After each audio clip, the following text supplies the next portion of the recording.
Hey guys, welcome back to the OCA Podcast with your host, the Anime Collector. And today it's just me and Agi. Oh, like the old times. Yeah, so FDD&M woke up with a pretty bad sore throat, and he has to talk all day at work. He's not going to be joining us. And that mecha guy was going to be joining us, but something came up, so it's just going to be us. As Augie said, like old times. Oh yeah. I'm going to go ahead and I have to link the since YouTube for whatever reason removed the opportunity to have tweets automatically go out when your videos go live. I have to do this right now, so just give me 1 second. What's new with you, Augie? Nothing too much. I helped out a friend move their stuff, so I was able to get some swag. A lot of new type DVDs. These I'm only going to cover one in particular. Oh God, what a great start to our podcast. So Augie's got a guest over who's using some of the bandwidth, and it's oh joy. Maybe you should leave and try to come back. Back yet? Anybody in the chat want a guest tonight?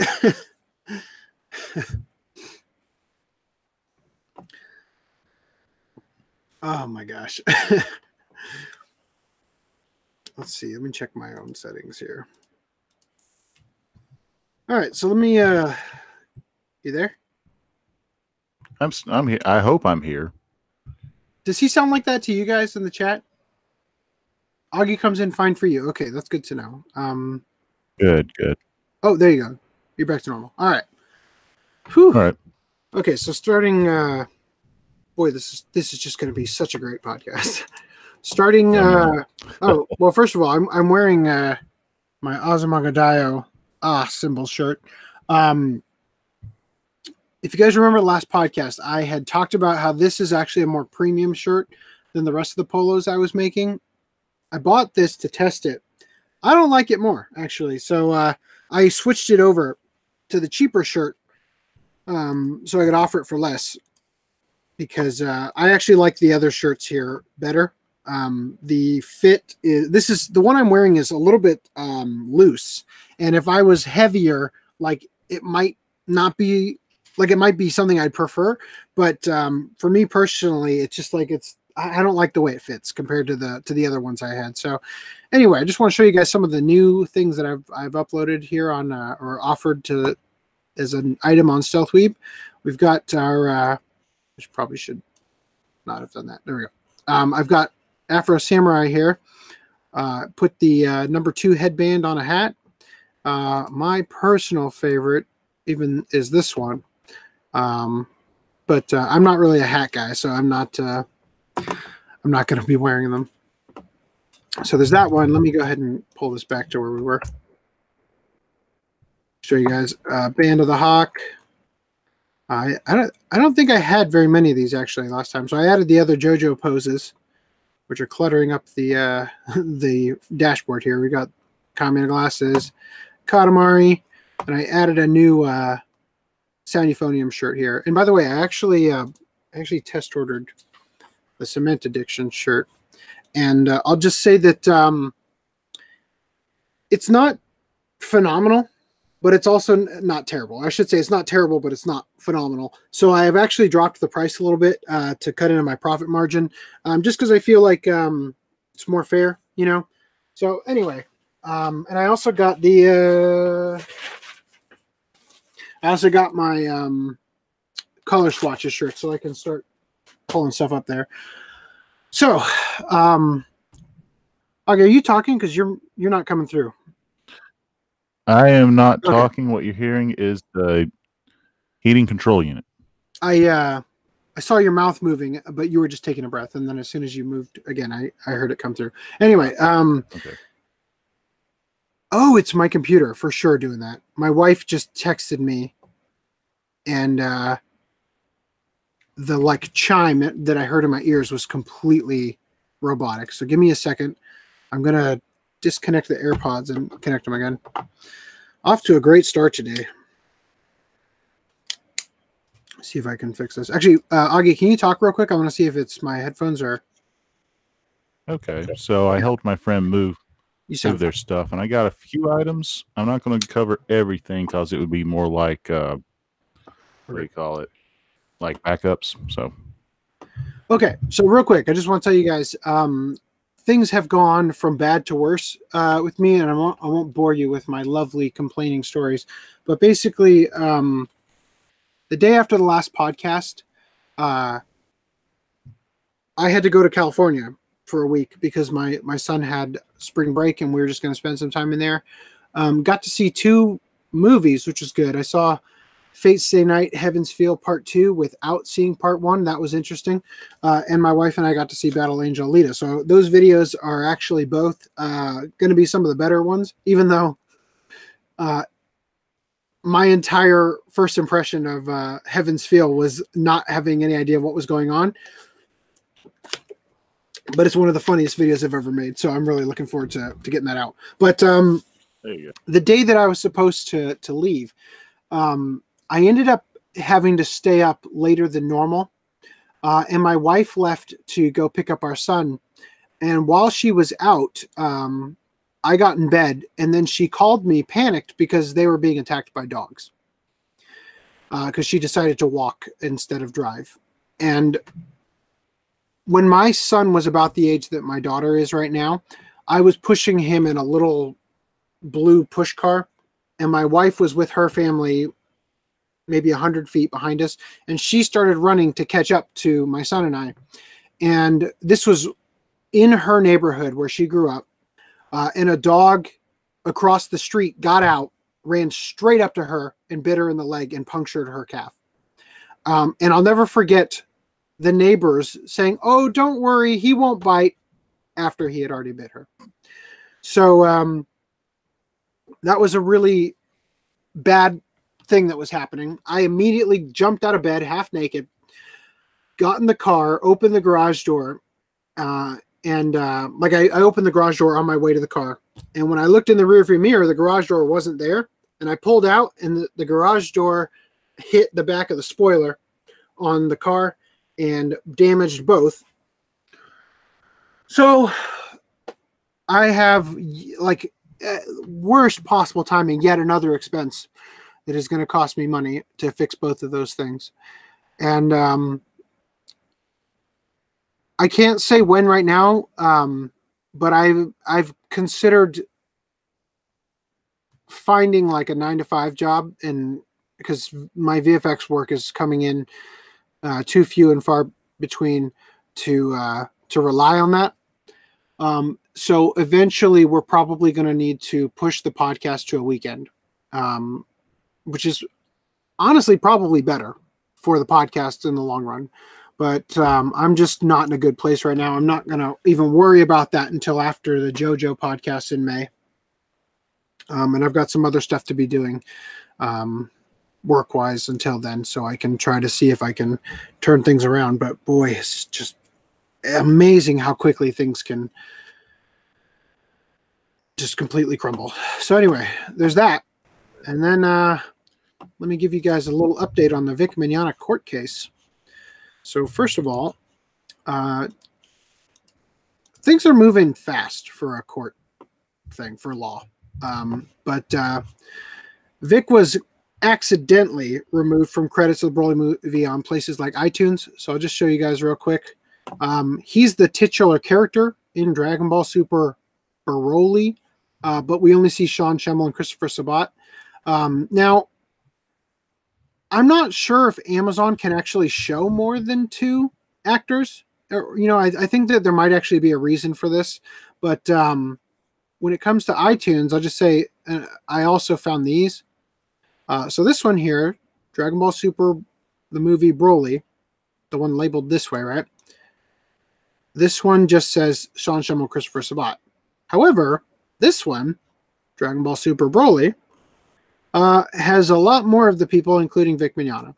So I think that this may have been manufactured outrage on behalf of the people who are on Vic's side. I don't know. I don't remember people having like screenshots before and after.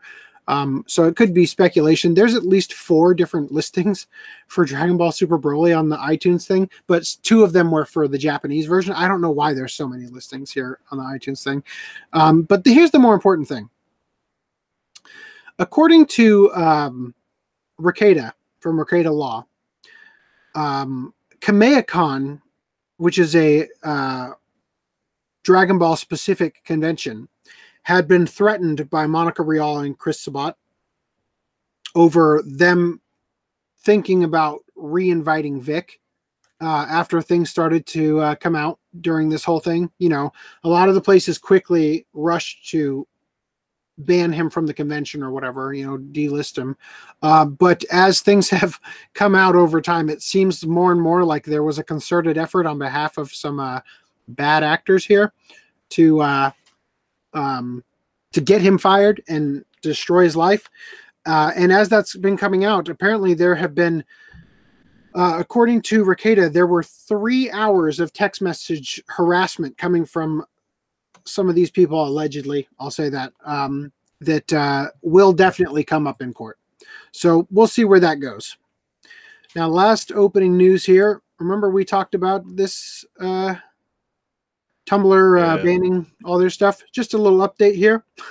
And again, I gotta love the way Sankaku Complex editorializes. Radical left-wing blogging site Tumblr, right? So Tumblr loses 100 million views a month after the porn ban. So just to give you a quick rundown, it's basically what they said here. And they had gone on to say that aside from the ban itself, Tumblr has also attracted negative publicity and likely alienated many users with its poorly trained artificial intelligence to identify infringing posts. I guess them meaning that these posts have been flagged as pornographic. Oh no, not hush puppies. Unicorns, those bastards. Ooh, extra fluffy pancakes. So there you go, the Saint Mary. Nothing more pornographic than seeing a virgin. I love this one with Vladimir Putin.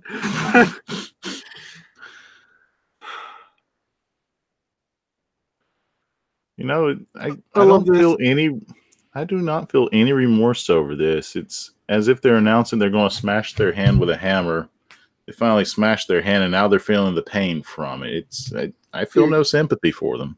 Tumblr's own staff post about the ban, containing the word "sexual" in it and nudity, and all that, it got flagged by their system, their own post. So, anyway, great job, Tumblr. A site I've never used, but have found it quite funny that this whole thing is blowing up this way. So that's it for opening discussions. Let's. So it looks like in the chat, Atakaso has spring break this week. Next week, next week coming up, not this week that's passing.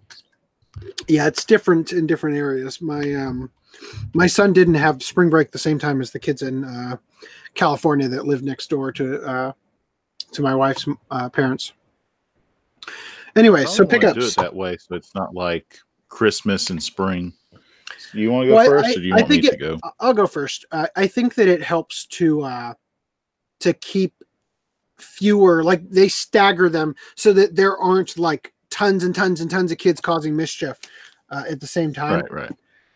So pickups. I had my pre-order of Liz and the Bluebird come in, and I got a because I pre-ordered, I got a film strip. I'll just say, so I don't have to take it out, I got this scene right here with the Bluebird character. And I also got Terraform Mars, which we had talked about.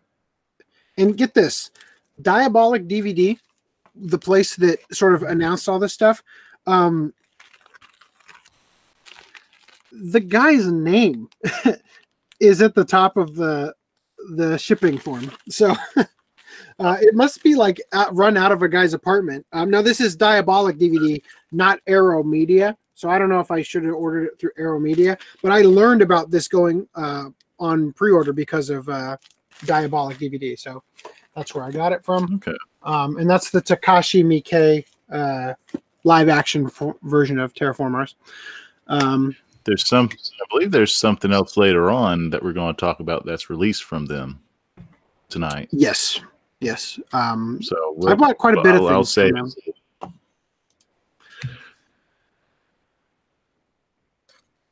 Reese posts spring break takes a long pause. I haven't heard that phrase in years. Sounds like he's not living the MTV lifestyle everyone dreams. Yeah, well. So up to me next, right? Yeah. All right. Lock me in, Scotty. Even though you're probably not going to talk. I got you right there. You're locked in. All right. So first, let's get through our Funimation roll call. So we have Grimgar, which this is pretty much fancy show with a music video mixed in. Yeah. All right. Followed by Gangsta, which I don't have the limited edition like certain ACs and FTD&Ms, but I finally got it too. It's supposed to be like Boondock Saints with handy-capable people that you don't want to mess with. Followed by Haruchika. Ooh. So I never explained this FD&M when he asked, but the reason why I'm getting the versions with a slipcover instead of the newer essentials is because of this one little word right here. These typically are the DVD Blu-ray combos, as the essentials, well, are just Blu-ray digital, which I don't care for digital. So that's why I'm getting the ones with the slip covers. Even though I wish for them to go away. I think you also wish for them to go away too, AC, but I'm not sure if I'm putting words in your mouth or not.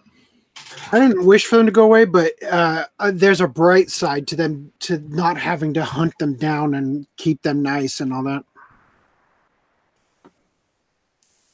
All right, so next up, which this one has a really nice slip cover, and I'm surprised by it, which makes sense because of the show's content, is Barakamon, story of a calligraphy artist who I believe adopts a little girl who gets into mischief.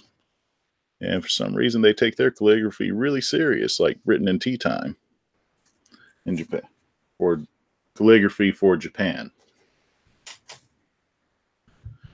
And up next, one that we've been talking about for a little bit to be on the podcast is Shimonetta, the Sockless edition. This one tell you some fun ways to enjoy a pickle jar. Up next is Can Coil, Fleet Girls Collection.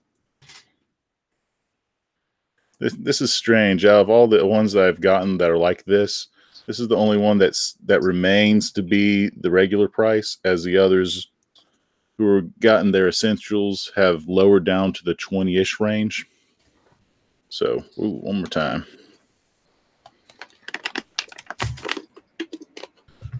Up next, we have Stage 1, Stage 2 and 3, and Stage 4 of Initial D. All in the lime green covers. So the original release for that was from Tokyo Pop, right? Correct. I think it... Let me make sure if this... I'm looking at it right now. It is. I'm curious if the Funimation one has those terrible English openings or not. Terrible what? I'm wondering if Funimation replaced the terrible English openings with the original openings.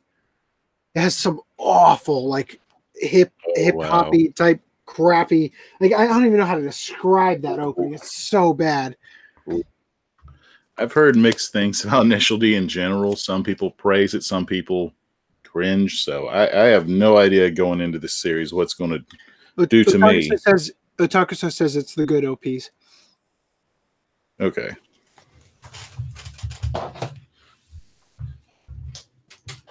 And something I forgot to show this past December was Drifters. Season 1. Not sure if there's going to be a Season 2 or if it concludes. followed by the trend of letting it rip all through the beginning of this year is Beyblade V-Force, the movie. This is the Miramax release. And I'm not sure if this is like a compilation film or like a pilot film into the newer TV series. Oh, there you go. It looks like a compilation film based on the artwork. Like it doesn't look like I don't know, but it just based on the cover does not look like a movie quality endeavor. So I've showed Euro these. Beat. That's what Otakaso says. The thing I was thinking of is it's pretty awful. So I've shown that I got the first 3 of these, but now I have all 6 of the Digimon Tri movies. Ooh. Train this out. Yeah. Tri movies. So this copy. Which one is the final one? This one. The blue one? This one. Yep, the blue one. Whoop, I couldn't remember if I had it or not. This copy. And the last copy. Phew. I'm glad I don't have to be worrying about those. And also, this again, well, this came from the friend that I helped move. And this time, it's complete with everything. Ooh. Even the Angela Anaconda opening that you can't skip. Yep. 3 more items from the friend that I helped. Or technically 4. One is the special edition of Akira from the Pioneer release, so it's in beautiful widescreen. Ooh, I forgot if that's the one people like or not. I don't know anybody who prefers full screen. Unless the widescreen is like the orange brick sets from Dragon Ball, where they took full screen and turned it into widescreen by lopping off the top and bottom. Okay. Another edition of Escaflowne Complete. So as you saw last week, I got the Funimation re-releases. And I previously had this version of the TV series. The Super Legends. Now I got the Legends versions. Well, I got both Legends versions now. Yep. So I guess the only version I don't have is the Ultimate version, which I'm not sure if I'm going to pursue or not. Next to last is Dean Angel. The only thing different about this copy than the one I previously have is has a spine, but it also has an autograph from Vic Mignogna to Emily.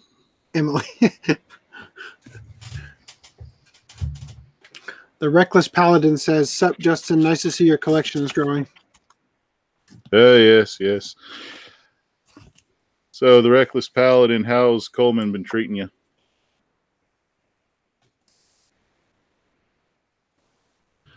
And the last thing I mentioned earlier this podcast is I finally got the Sergeant Frog trailer from ADV Films, which has an alternate dub cast where the ever awkward Chris Habercorn from the Funimation dub voice Kiro.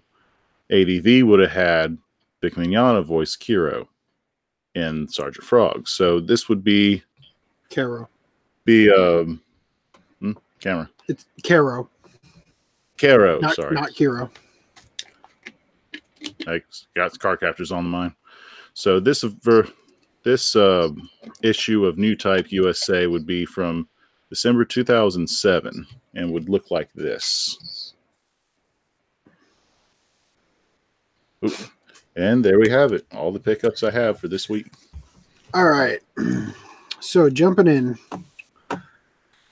Let's get started. Live action news. There wasn't any Kickstarter news, right? Nothing new came up. Crickets. Boy, FDDM, it sure is hard to go back to 2 people without you here. Sorry. What was your question? I was reading a comment. If there was any Kickstarter news. There's nothing new, right? Not to my knowledge. Well, there is one from Japanime Games, but I don't think it's that interesting to share. Okay. So, starting out, we've got Okazu-kun manga gets live action film this summer. This was shared by Otakuso at the last minute. The official website for live action series adaptation of Otokuni's Kokoku Gaisha Danshi Ryo no Okazu-kun, also known as Okazu-kun in the ad agency's men's dorm, manga, revealed on Tuesday that the manga will also get a live-action film adaptation this summer with the same main cast as the series. So I'm guessing there's an anime of it. So Otaku, so I'm not sure why you shared this, other than maybe you've been reading the manga and thought it was good. But we'll keep our eyes peeled for this one coming out. Although the thing about these live-action series is they often don't come over here, which is unfortunate. Yeah. You might look up and get a movie, but typically. Reese says Augie's name is Emily. Remember that. Oh yeah, there you go. So Danny DeVito initially considered for Detective Pikachu movie. Now I'm going to say that I feel like this might be a save by the showrunners or whatever, the movie producers, to try to quell the fact that a lot of people are still bitter about the fact they went with Ryan Reynolds instead. So it says, since the Detective Pikachu game was announced back in 2016, fans desperately wanted Danny DeVito to voice the titular Pikachu detective. Those responsible for the upcoming live-action movie, however, revealed that they considered involving the actor. According to the film's sound designer, Greg Baxter, when thinking of who to select as the voice of Pikachu, the development team tried playing past audio of various actors to an early animated version of Pikachu, with Danny DeVito being one of those actors. He said, "We definitely thought about it and how it might inform the spirit of it. Danny is incredible, by the way. I am a huge fan of Danny DeVito. It was really very funny, so I couldn't speak to all the reasons why it wasn't Danny DeVito cast. I love Danny, and some point, maybe after the movie comes out, we can share those early tests. It's absolutely hilarious. I can't give away too much, but in terms of where the story goes and how it evolves, we had to sort of look at everything, including what fans weren't seeing yet, to make the decision. But that spirit of Danny DeVito, I promise you, is still inside of Pikachu." Greg Baxter explained why they discovered something greater with Ryan Reynolds, however. "We knew what the character was going to be, what it looked like, the size, the shape, even some of the basic movements. But then, as we were looking at different actors, we would put voice from what that actor had done in the past through Pikachu just to see how that was going to play. And something really magical happened when we put Ryan Reynolds' voice into Pikachu. It's just not at all what you'd expect, and it's just funny because the way he speaks and the way he acts is almost like one giant run-on sentence. He keeps talking until jokes just fly out. And for this one, and for this cute little thing to have that kind of crass and sarcastic sense of humor and then just kind of keep going, that actually affects the animation." So anyway, he just goes on to say here, when asked about the Danny DeVito voice test, he basically reiterates, "Yeah, we threw some of Danny DeVito's Always Sunny in Philadelphia, blah, blah, blah, blah." Right? So, right. I don't know, this sounds to me like they're just trying to get people who are skeptical about the movie being good because they're bitter. That's what it seems like to me. I don't know. This is all speculation here. So for me, after seeing a few of the trailers with Ryan Reynolds compared to Danny DeVito would probably can give, if you give him a script, he can probably outact the script, but he doesn't make it his own. With what I've seen with Ryan Reynolds, he really is taking Pikachu and making it his own character. Like some of the lines, I think he improv'd them and they liked it, so they kind of added to the character in some of the trailers, referring to the Charizard fight with Pikachu. Yeah. When he's hyped up and ready, then Charizard bursts out in rage, blasting flames, and he's like curling up, saying "Pika Pika." I've been avoiding the later trailers because I want to see it. I want to go on blind. I'm going to watch it with Duo when it comes out. Okay. He's really excited to see it, by the way. Duo is. Anyway, so Chorus Entertainment launches a 24-hour Adult Swim channel in Canada on April 1st, which makes me have to ask, if it's going up on April 1st, is it actually going to be like an April Fool's joke? And it's just going to be adults swimming in a pool for 24 hours? Who knows? So anyway, Chorus Entertainment announced on Monday that it will launch the first ever 24-hour Adult Swim channel in Canada on April 1st. On that day, Chorus Action Channel will be rebranded as Adult Swim, and Adult Swim programming on Cartoon Network and the Teletoon at Night programming block will move to the new channel. The announcement stated that the channel will feature new and returning animated comedies and live-action programs. While Chorus did not list any anime properties, nor did it state anything about a Toonami programming block, the announcement did state Adult Swim in Canada will mirror the programming and branding and brand voice of the acclaimed channel in the U.S., delivering audiences new series day and date with the U.S. year-round. Okay, the channel will be available for a 2-month free preview from April to May. Viewers can also watch full episodes on demand for free until January 2020. So, have fun, you can still go Canada.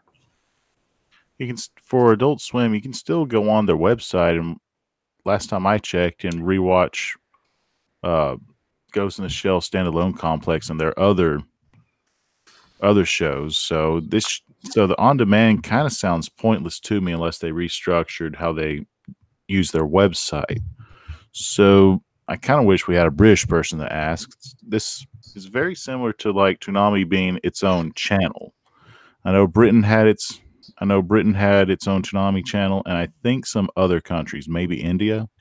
So my TV back in the day at my parents' house had on demand with stuff from Adult Swim and whatnot. So, I mean, this isn't a new thing, right?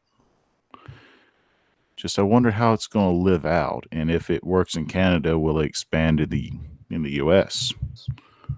I don't know. I don't watch it anymore because I just buy everything. But Crunchyroll, Adult Swim announced Toonami programming partnership with the distribution deal.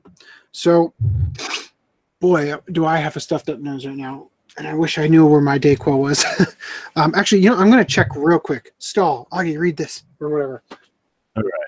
So, Adult Swim and Crunchyroll announce a new programming partnership and expand distribution deal on Tuesday. Crunchyroll will now be a premier content partner for Adult Swim's Toonami programming block, which airs on Saturday nights.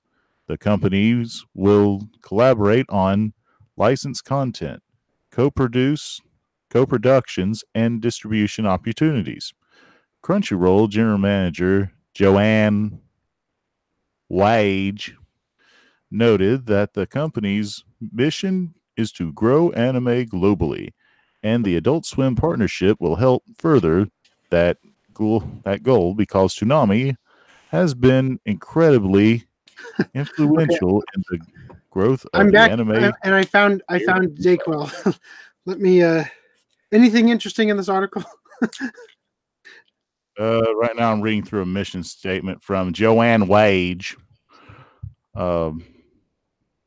Continuing on, Warner Media, new content after A&T acquisition, which we have covered in previous podcasts. Last June, announced a reorganization of, nothing new there, reorganization of their brands. So this is part of it. Okay. All right. I'm glad I thought to look in my side table because I thought there was some Dayquil in there, and there was. All right. Spriggan Manga gets Netflix. What? So pretty much the article that we just passed, it's them just officially announcing we're doing something. Yeah, which we've already talked about in the past, so I'm not going to stick on it too long. Spriggan Manga gets a Netflix anime series by David Production. The April issue of Shogakukan's monthly Shonen Sunday magazine revealed on Tuesday that Hiroshi Takashige and Ryoji Minagawa's Spriggan, or Striker, manga is inspiring a new anime series by David Production, who's worked on JoJo's Bizarre Adventure and Cells at Work. Netflix will debut the anime worldwide. The manga story centers on... Oh, weird. This is just background. So basically, Spriggan... Boy, this podcast sure feels a little weird. I feel like I'm totally out of my skin tonight. Spriggan was released as a movie back in the day that was kind of a cult hit. And it's kind of interesting to see this title coming back. A lot of old titles are coming back with Alita and all that. I'm not surprised that they chose this because you have a high action movie like that. And then there's another one from Netflix, Blame, I believe. which was high action gun violence. I'm not sure about Spriggan. I thought it was like guns meet a future setting. I have not seen the movie yet. It's not what you're thinking. It has its own little. I barely remember it, but I remember when it came out. People were really like, they were invested in it as a movie. Like it was like the talk of the anime club for a while. Because it was just maybe a slow year. I don't know, but it was the talk of the anime club. I remember that. Anyway, so there's a lot of stuff on. I don't know. It's probably okay. Hold on. If it's a collector's, it has that funky aluminum triangle. I just have the standard edition for it. So here, I have this one right here. Okay, same copy I got. Yeah, I didn't want to overdo it with this particular one. But anyway, back to it.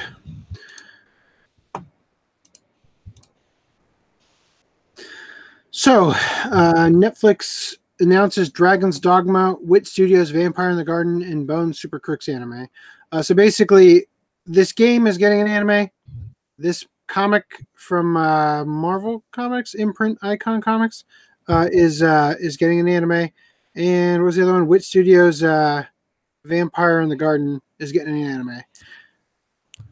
When I read Super Crooks, I was a little disappointed that was from another continuity than what I was thinking of. I was kind of hoping for a Super Cop spinoff, but oh well, nice to dream.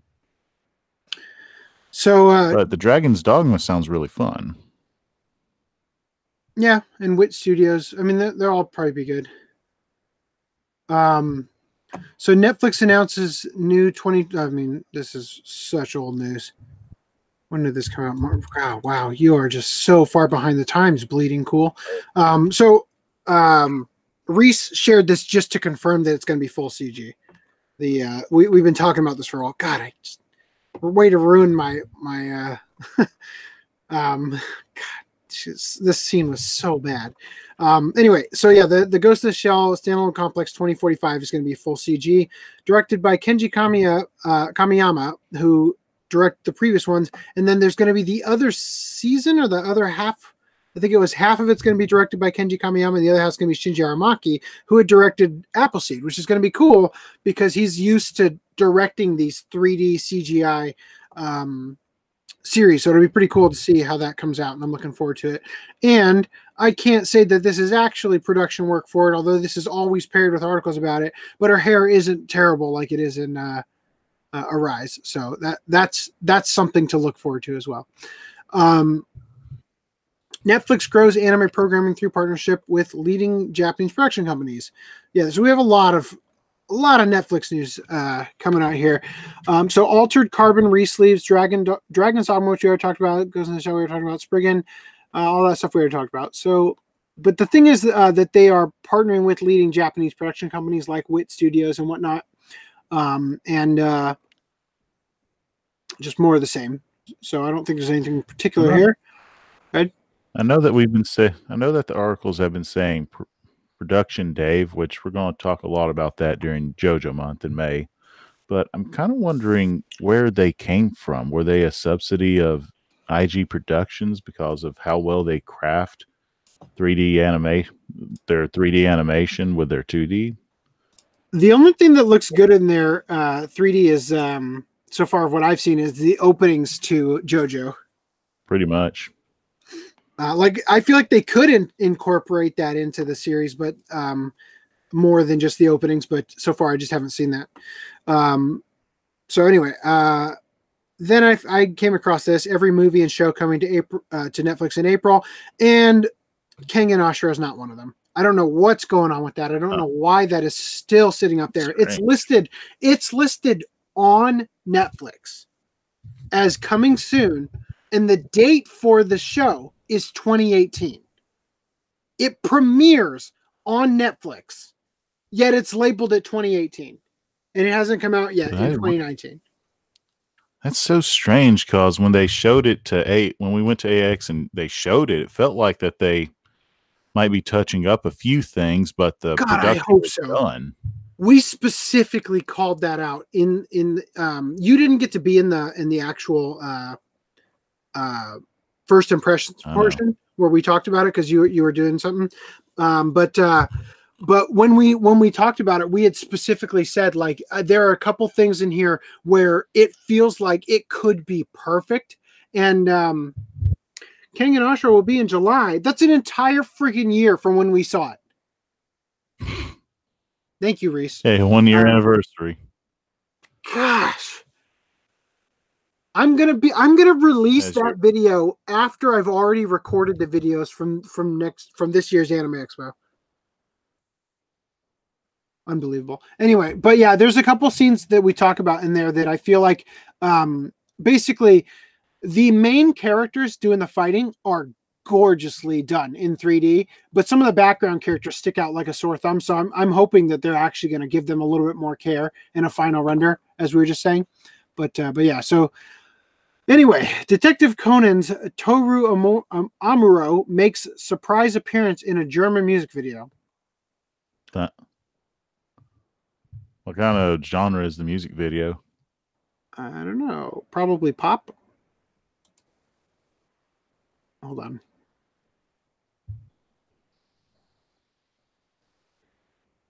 Euro trash. No, it sounds sort of poppy and I don't know. I'm not good at describing the genres. So real quick from the chat, Epic Sora says, "Man, you guys have massive collections. Holy cow, stretched." So I guess me and you need to flex our muscles a bit, huh, AC? Thank you, Epic Sora, for the comment. Hopefully you got a quick laugh out of that. AC's not talking, so he cringed. Yeah. Oh God, you'll see.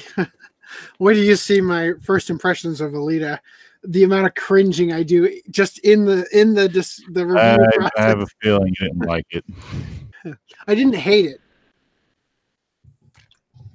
but there were a couple of lines that made me cringe so bad. Now the bar scene, that's where I cringed pretty hard. Yeah, my wife too. That was the worst scene in the movie. I didn't want to influence my wife's perception of the movie, so I held it in so bad.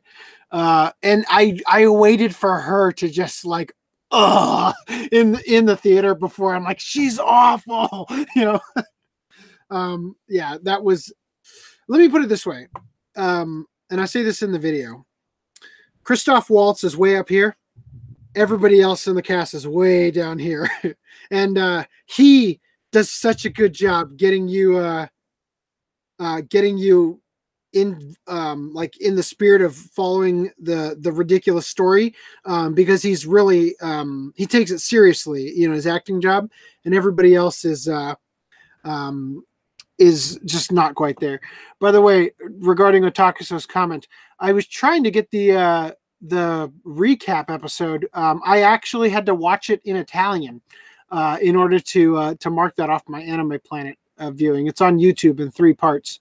So the torrents I got that you were seeing are actually a music video tie-in that actually I had 0 seaters and still somehow finished before the podcast. So anyway, Saga of Tanya the Evil gets anime film gets 4DX screenings. So that's great and all, but we don't get those in America. So 4DX screenings in Japan. And people who attend will receive a film strip. Maybe if it's up to the convention, but over at AX at the Con Hotel, right beside it, there is a movie theater. That theater does have 4DX capabilities. We'll see. I mean, it's still unlikely that it'll come to the States, but maybe during Anime Expo. I'll just have to see if that's a thing there. I was going to say something else. Yeah, I was going to say that regarding the Vic case, something I forgot to mention is that the court proceedings are going to be public. Which means that I could literally go to Texas and go to the courthouse and sit in on them and watch them. And if you guys wanted to crowdfund that trip, I would totally do that. And what I'd like to do is like record a video every day going in and like I can't record in the courthouse, but I could record like a vlog before going in and then coming out and talking about everything that happened, but then not release those videos until the court case is over. I think that legally is how I'd have to do it. I would love to do that, but it would probably take like 15 grand or something for me to be able to take time off work and relocate to Texas temporarily, living out of a motel or something. So I don't know, but I'd love to do that. I think that would be really fun. So anyway, Saga of Tanya the Evil, Lupin the Third film, Fujiko's Lie, hits Japanese theaters May 31st. So this is coming out. We talked about this in the last podcast. Demon Slayer Kimetsu no Yaiba premiere screening planned for LA. I'm kind of disappointed that I'm not living in California because there's all these fun things I could be doing with people. For only $10 in Little Tokyo, they have a screening. So, which Little Tokyo? In LA, San Pedro Street in Los Angeles. So yeah, that's going to be at the end of the month. But yeah, like I just do not have the disposable income to make it. I could theoretically go to California and go see that with a friend, but it's just like the cost of having to pay for 4 tanks of gas, you know, and all that just to do that for a video that's probably not gonna do super well. Just not a wise decision. So G Kids licenses Children of the Sea anime film, and it's going to be coming to theaters theatrically in 2019. It doesn't say yet what time. So it's going to be, this is a Studio 4C film. I don't know anything else about it, but we are in theater release news. Oh yeah, this is the one I was talking about that Joe Hisaishi of Studio Ghibli is composing the music for. So I was wondering if he actually is finally, you know, branching out, because I mean, I guess he does other stuff. He certainly does, but he's so iconic as the Ghibli composer that you don't usually hear him doing other anime, almost like it's in his contract that he's Ghibli exclusive, and that's speculation, so don't repeat that. I'm just saying, you know. Anyway, second Fate's Day Night Heaven. What I can say, well, good. You want to go back to well, for the go back, please. We're here. Wish I knew how to do that. Go back command. Right for Children of the Sea. You just right click and do undo close tab, reopen close tab. Okay. So for Children of the Sea, currently at this moment, I can say that they're doing a way better job promoting this. Through all the stuff that I go through, I'm seeing more of the commercial for this. It looks stunning, and I would like to watch it, but I'm wondering if this is going to be another Fire Prince and Water Princess story, but I don't think it's going to go that way, but I'm not sure. All right, continuing forward. Just to address Epic Source comment, have you guys seen Nura Rise of the Yokai Clan, and what do you think of it? I own it. I haven't watched it. I think I only have part 2, though. I'm not sure off the top of my head. No, I do not have that. I thought that was the one that we... Like, yes, I do have that. I just haven't had a chance to watch it yet. I believe it was released by Viz.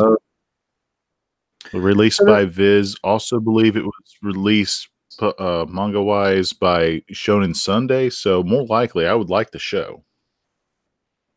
So, second Fate's Day Night Heaven's Feel film, the U.S. screenings earned almost $500,000.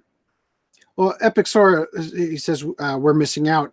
Just for the record, it's not that we don't want to see it. You know, it's just that we barely have enough time to get through all the stuff we've got to do to have a collection like we do. You know, so the Box Office Mojo website reporting that Aniplex of America and Fathom Event screening blah, blah, blah, blah, came into $500,000. Blah, blah, blah. Okay, so the film. Okay, there's not going to be anything, but that's the bottom line. The title says it all. For 420,000. I am 2 of those tickets. I went to see it. And yeah, you'll have to wait till my video. I can't wait till that comes out. I'm very excited of all the hate comments I'm going to get for that. So let me just go ahead and pull up our anime news here. When you went when you went to the theater, did they give out a free saber figure? No. Upon purchase of ticket. Okay. I'm surprised. Why would they give away a free saber figure when, as you say, the entire point of Fate is to sell saber figures? To get you hooked into the addiction soon. I don't think I have your gateway saber figure. Neither do I. I don't think that I don't like the character personally, but she looks a lot like the Violet Evergarden girl too in some of the stuff. Psycho Pass anime gets a 3rd season, so that's cool. Hopefully, all right. Well, try not to say some things. Yeah, we'll see. Hopefully, it's going to be better than season 2. I thought they were okay. Yeah, let me just check real quick.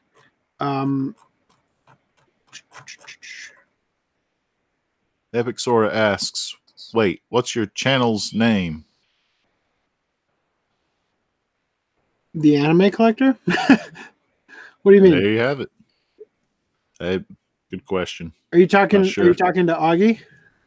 Because Augie doesn't have a dedicated channel. So the 3rd season of Psycho Pass is going to be premiering in October. And yeah, as Reese says, hopefully we get the SS movies. I'm sure we will. Yeah, he's talking about you, Augie. I do not have a channel, but I do have a blog. Yeah, they're actually in the description if you want to check them out. And in fact, I just realized FDDNM's credentials are in there too, but he didn't join us tonight. So yeah, anyway, Psycho Pass Anime's third season is going to be premiering in October. My Teen Romantic Comedy Snafu TV gets a 3rd season. Is the Order of Rabbit? What? Holy shit! Okay, is the Order of Rabbit anime's new OVA listed with a fall release? Hell yeah! That time I got reincarnated as a slime. TV anime gets 2nd season as well. As all if right, we're doing block party for this. TV anime High Score Girl to get its 2nd season as well. Unfortunately, I believe this is a Netflix one, right? So we're not getting physical releases of it, which is pretty annoying. I'm glad that gets a 2nd season because all the buzz about it. Go ahead with Baki. I'd like to watch it for sure. Baki anime gets its 2nd season about the Great Chinese Challenge arc, which is great news because if they continue to go for it, eventually they're going to get to the arc where Yujiro Hanma kidnaps George W. Bush and makes him drive him around. I can't wait to see that on anime. New adventure begins in Sorceress Stabber Orphan TV anime. So as we've been sort of talking about, they're bringing this show back. I have a feeling they're going to have a hard time recapturing the magic from the original, especially if Funimation gets it and doesn't use the original voice actors. But I'll watch it nonetheless. Well, the Sentai Filmworks is still releasing it, or technically Section 23 is still releasing Orphan. Yeah, so I'm hoping that Funimation doesn't get it. Girls Pump Iron.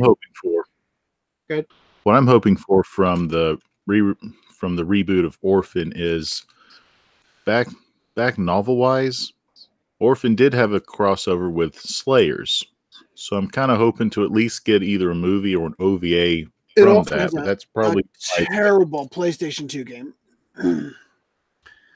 Depends on who you talk to. Orphan Science. I haven't played it, so I can't vouch. So Girls Pump Iron in How Much Heavy Dumbbells Can You Lift TV anime teaser. I am sharing this on the off chance Dakota Broski was watching because he does a series where he works out with anime as a joke, and they're always great. And I'm putting this out there with the podcast magic that he'll do this and breathe life into that series. New Shin Evangelion film begins dialogue recording. So yeah. Yes. Yes. How long have they been working on this and they're just now getting to the dialogue? It's almost turning 30. Yes. It's like what was it? The time difference between the last one and this one is actually now greater than the first one and the original series.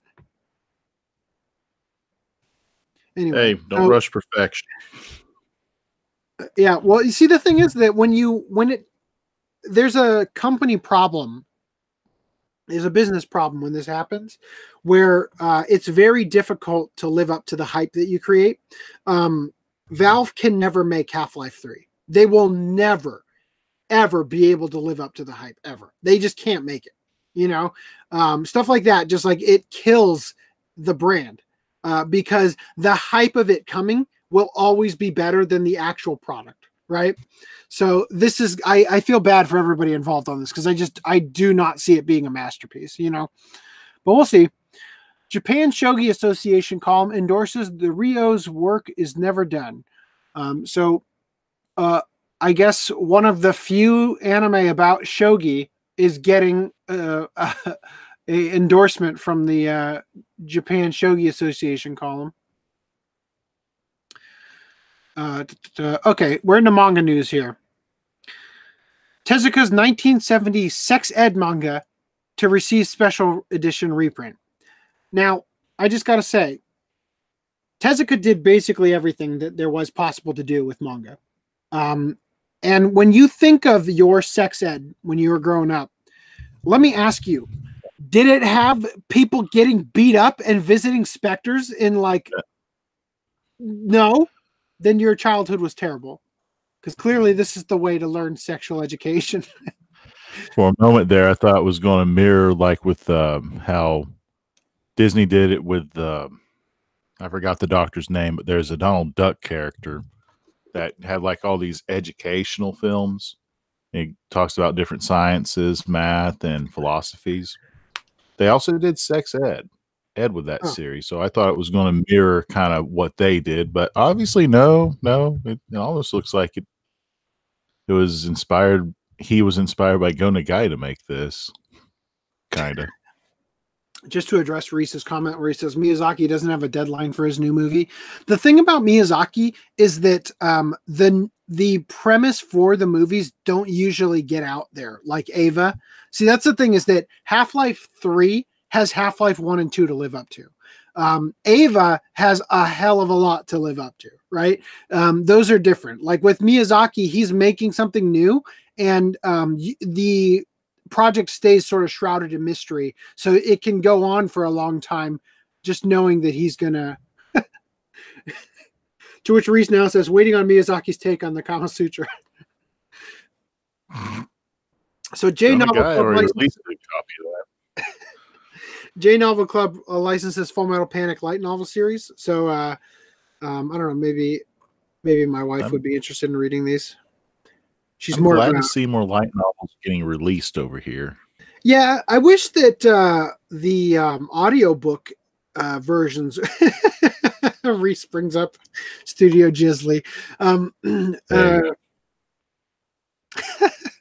I have to get on that shirt design, actually. Come to think of it, I could probably sell that one a lot easier than the other stuff. So the J Novel go ahead.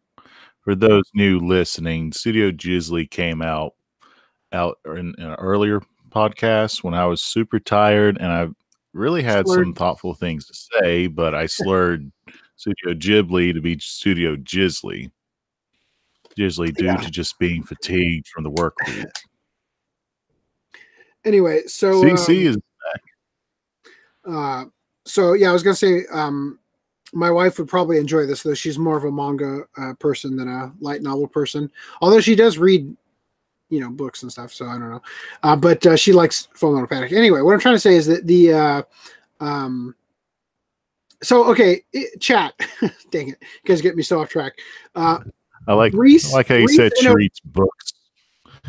Makes me wonder if she also reads tomes and other Reese stuff. and Otakaso have put forth a spelling for Studio Ghibli, and I'm just curious, which one do you prefer?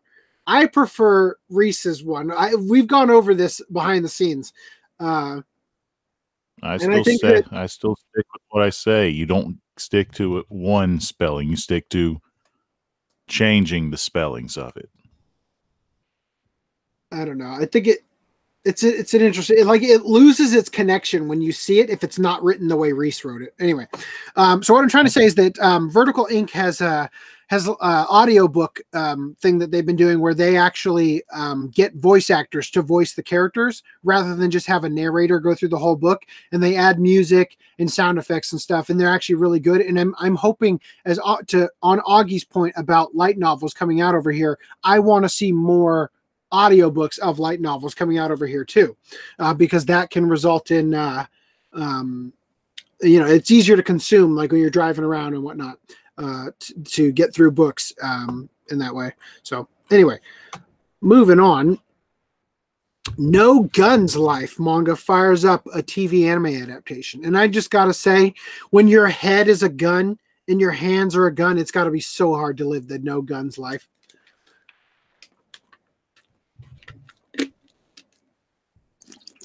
Wasn't there a My Hero Academia character with the person who just had a gun for her head? I remember there was like a Daffy Duck cartoon where he was meeting all these different monsters, and out of nowhere, Godzilla and Edward P. Newman from Mad Magazine just kind of showed up as a cameo. Okay. I like the other title. No Guns, No Life. Anyway, that was a terrible joke. Yeah, his name was Gunhead, really? Oh, in My Hero? Okay. Broccoli launches new collaboration project with Tokyo Ghoul manga author called Jacques Jean. So apparently, he said, I have been working on this for the last 3 years while writing Tokyo Ghoul. Maybe that's why Tokyo Ghoul went down the toilet. No, I'm just kidding. I don't know. I hear the manga is way better than the crappy anime got. But yeah, so this will be something to keep an eye on. All right. Now here's an article nobody ever needed to read. Biological fursuit manga Gleipnir gets an anime. So yeah. This pretty much speaks for itself. I don't see what the big deal is. It looks like the same thing like any other mech or cybersuit mech series. No, pretty much. Yeah, it's kind of like the Escaflowne movie version of So Young Magazine the Third has announced the morbidly bizarre romance and action manga Gleipnir will be getting an anime adaptation. A short overview of the original manga's outstandingly weird story. Shuichi Kaguya isn't human. He has an unnatural sense of smell and can transform into an incredibly powerful beast of sorts. He does all he can to avoid standing out and being discovered, but no good deed goes unpunished, and his decision to use his power to save a girl spells the end for his quiet life. The manga was initially published in Kodansha's Young Magazine the Third in 2015. Is currently up to its 5th volume. The anime adaptation will be handled by Studio Pine Jam, who are known for their work on Just Because. No further details about the anime production have been revealed. So yeah, this is quite a interesting little thing here. Better, with how they worded it, it better be an interesting show. Reese says skip. Otake says get that yif out of here. Old man says Fumofu. All right, so without FDM here, this is going to fall kind of flat on its face. But Devil May Cry 5's manga spin-off is all about FDM. So. Yeah. That looks like Cumberbatch. Reese says Mecha for furries. So, in-game news, Sega pulls Judgment Game after actor Pierre Taki's cocaine charges, to which let me just exhaustively re-say for like the millionth time. They made this game. It was pressed, all the discs, all the work. They are pulling this game because of the voice actor's cocaine charges.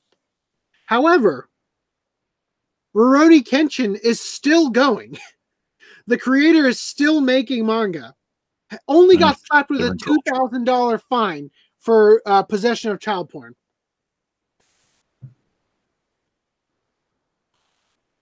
And I'll just also say this.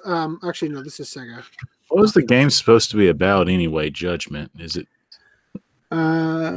Judgment launched in Japan. So, but also, I'll just say that it is unclear as of yet if it's going to impact the Western release. which was set to release on June 25th. So it'll be interesting to see if the West can have a Coke Addicts performance, but Japan can't. It'll be interesting to see. I mean, you have movies like Scarface, I mean, when I look at this guy, I feel like the cocaine habit probably really amped up his performance. And I'm actually more interested in playing this game because of it, right? Well, we know you're opinion on Coke from earlier podcasts, so that could be a reference to so many things I've said on Coke. Well, the first time you mentioned cocaine is you wanted cocaine to be legal, damn it. No, I said decriminalized. See, I wasn't sure if you were talking about Coke and you were trying to reference the soda, that I'm not a fan of Coca-Cola. No. But yeah, I said it, I didn't know that. I stand for it to be decriminalized. But Sega suspends sales of a certain magical virtual on game. They never go on to tell you which one. No, I'm just kidding. That's what it's called. A certain magical virtual on is a crossover between certain magical index franchise and Sega's Cyber Trooper Virtual On series of twin stick mech brawlers. The game launched on PlayStation 4 and PS Vita in Japan on February 15th of last year, but Sega recently announced plans to halt both physical and digital sales of the title on a temporary basis. There's currently no concrete reason behind the announcement. Sega simply cited various circumstances for the suspension. Other versions of Virtual On have not been impacted by this issue.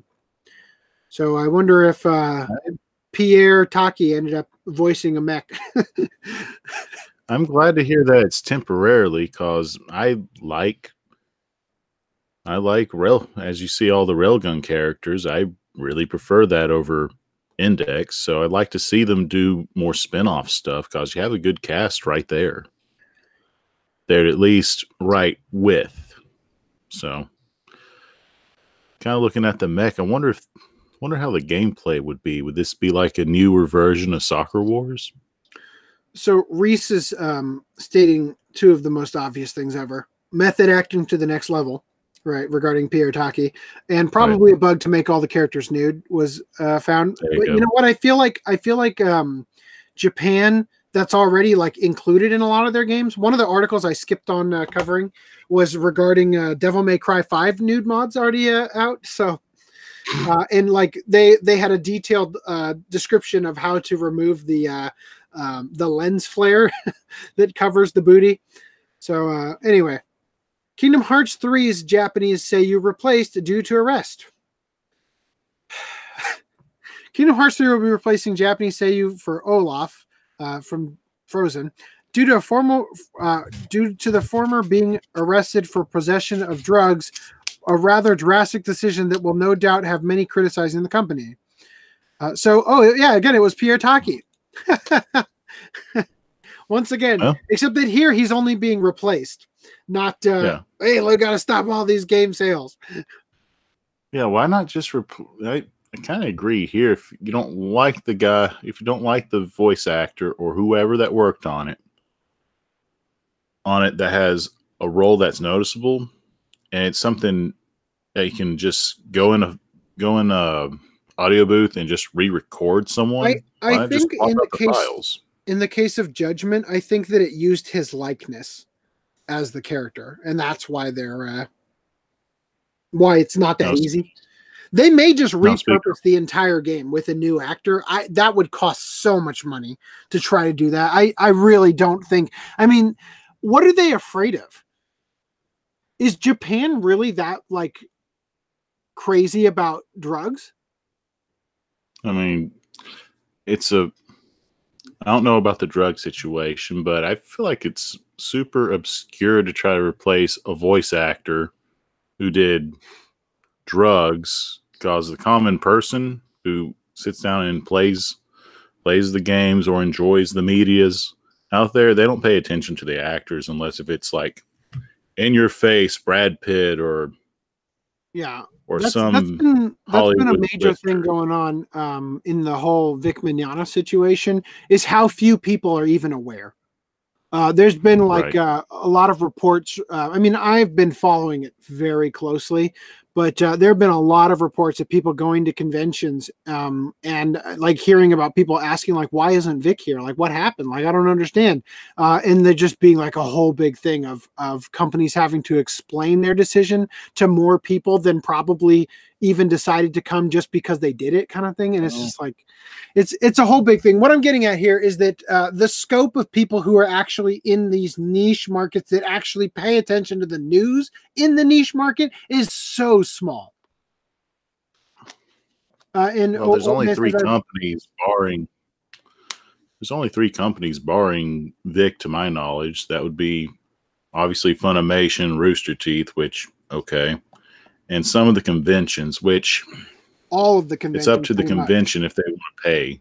So just to clarify, the reason why this is going to court is something called tortious interference, and basically what it means is that Funimation didn't have to issue a statement, and they did anyway. And in them doing that, they sort of set the dominoes in motion to have Rooster Teeth also saying something. And Rooster Teeth was much tamer in what they said, but Funimation implied that there was an investigation, and they were vague on it. So the idea is that all these conventions pull Vic from their roster on the grounds that they've been led to believe there was a investigation there that turned up something that means Vic was guilty, right? And so far, all the prying into that has revealed that the investigation at best was an internal investigation in Funimation, and that there were actually two of them, and the one that happened before the Broly movie came up with nothing.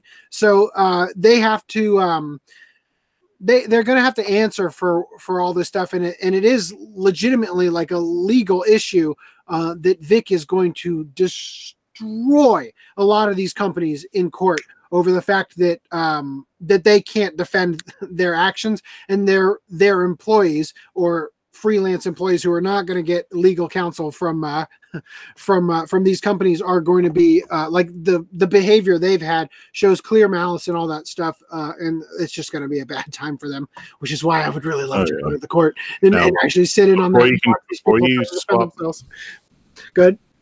So before you swap to the next article, went and saw Captain Marvel, and one of the trailers for it was they're doing Frozen 2, and it's going to come out this fall. It looks way more action packed than the first one, so I don't know what to expect from this sequel. I'm not really a fan either way. You know, it's funny. As soon as I got a degree in animation, I just stopped caring about animated movies.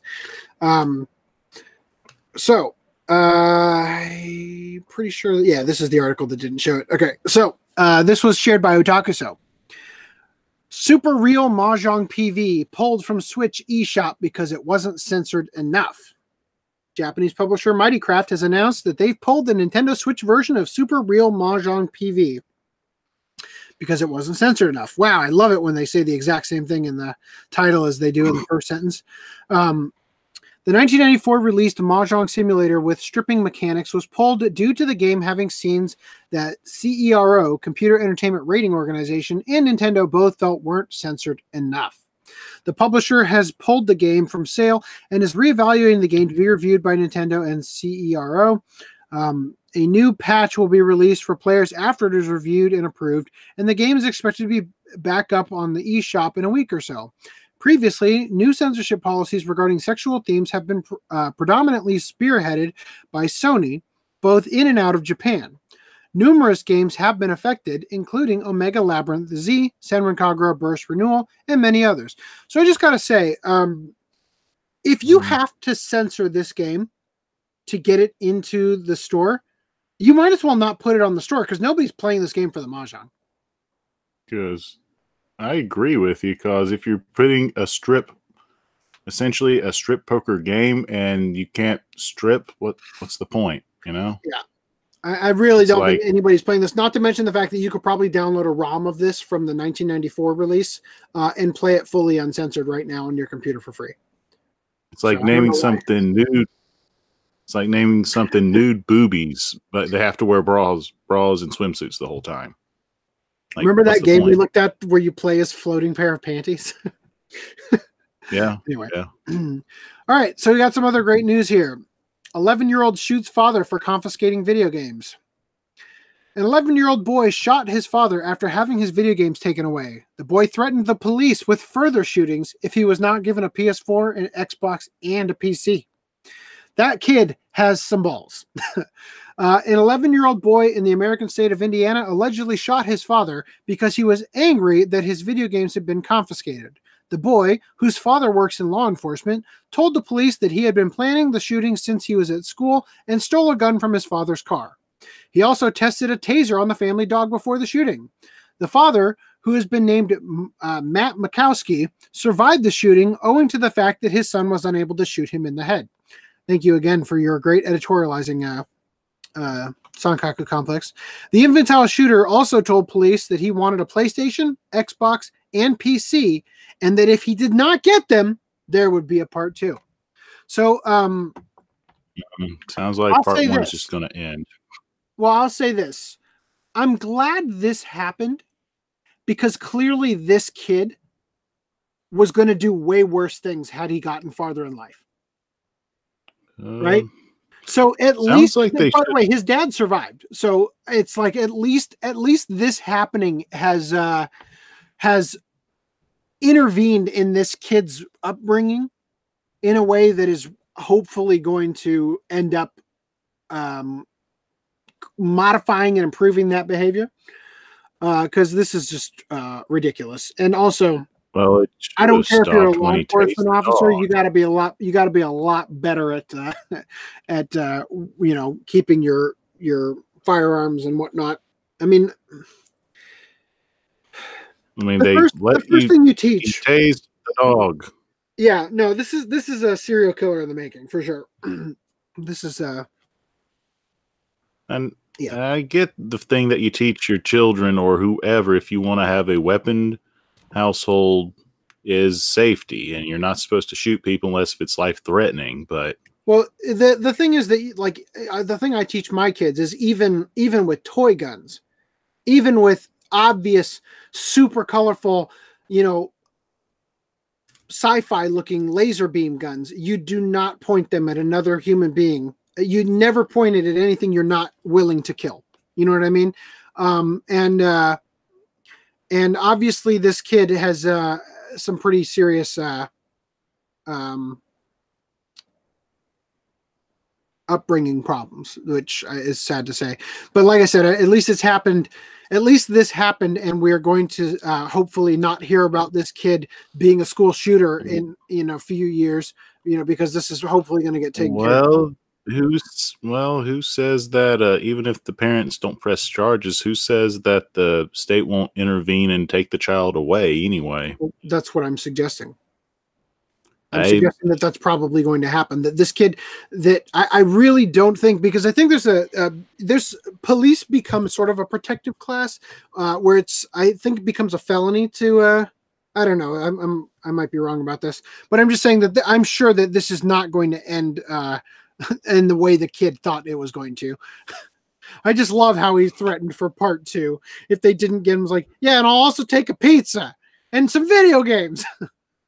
You better do it or I'll shoot more people. Like, just the thought that you've got the power in the situation just because you have a gun that you found in the car, and it's going to be like not. No, if this. So I'm probably the wrong angle to think here, but I wonder if he wasn't a cop's child, would he have? Well, if you're put in that situation, you're the person hurting people. They typically either storm in or will have to shoot to kill. So I wonder how the situation resolved, because it kind of leaves you in a cliffhanger. I imagine, that is an interesting question, because the way the article's written, it doesn't really say a whole lot. We could look at the original. It's like leaves you at the high point of the movie and stops. Like, well, what I'm saying is that what's interesting here is that the fact that the kid even had the ability to make another threat, like, oh, there'll be a part 2, is like, you'd think that his father was shot. He didn't die. There would probably be more weapons around the house that I mean, I'm wondering how they got the gun away from the kid, and maybe it would be worth it to skim through another article here and see. If any shootings at school that day, the boy is now facing charges of attempted murder in juvenile court. So there's one of the questions answered. Documents show how the boy got a hold of his father's gun to do it. In a quiet neighborhood in Granger, a home sat with its lights on as police continued walking in and out of the front door. That was the scene February 22nd after police got a call. It is just so incredible to me how people who write articles are able to stretch out information into such long-winded crap to make it look like there's more on the article. Yeah. Court documents obtained by court documents obtained by WSBT 22 state the boy was angry because his parents took video games away. He told police he had been thinking about shooting his father since school and devised a plan because, quote, he was done with all of that and, quote, wanted it to end. Makowski told police that his son shot him and that he must have retrieved his firearm from his parked vehicle outside the home. That's exactly what the boy told police. He went to his dad's car 3 different times to look for the trooper's firearm. I love how he couldn't find it the first time. Court documents also told the moments right before shooting. The boy says he went to his parents' bedroom with the gun and decided to wait about 10 minutes until his dad rolled over and was facing away from the door. Okay, so he shot him while he was sleeping. Wow. Well, scrawny 11-year-old. Began screaming. His wife went to look for her son and found her husband's duty weapon on the floor. Okay. So she took the gun but saw her son walking up the stairs with a BB gun and his dad's taser. That's when she locked the door and called the police. When the officers got there, they cuffed the boy and took him out for questioning. Court documents say the boy told officers he wanted a PlayStation, an Xbox, and a computer, and if he didn't get them, there would be a part 2. Jeez. This kid, his son appeared in court yesterday, March 5th, for initial hearing. He'll be in court again on April 10th. Jesus. So this is I'm going to just say that we're done with this article. Yeah, let's just move on. Yeah. Oh my God. The controller says, I hope that kid spends a ton of time in juvenile prison and then gets tried as an adult. That's going to be a long time. If he's 11 years old right now, that's going to be a long time. That's going into something else. Yeah. So back to the thing we sort of hinted at earlier.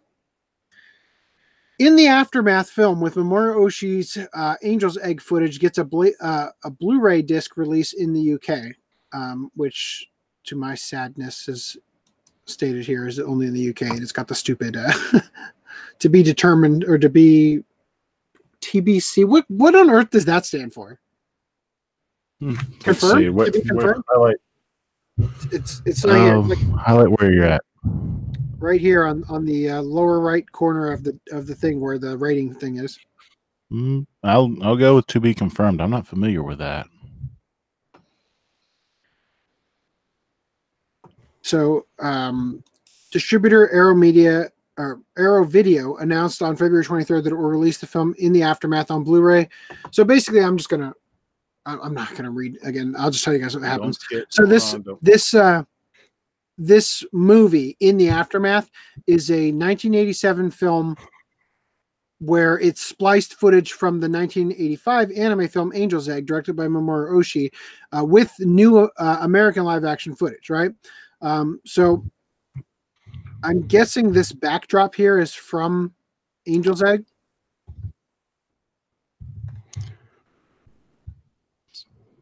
I believe so. I haven't seen Angel Egg all the way. Yeah, I haven't watched it either because it hasn't ever gotten a release. To be confirmed. Yeah, so Reese is suggesting that's one.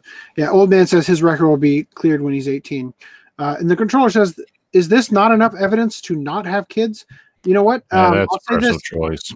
Yeah, I've got 2 kids, and they can be challenging at times, but you know, I personally think it's worth it. So that's all I'll say.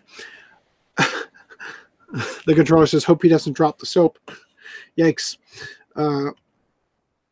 Lupin the Third, Castle of Cagliostro. Go back. You're not skipping the Roger Corman aspect of this. I have a lot to say about Corman. Not too much.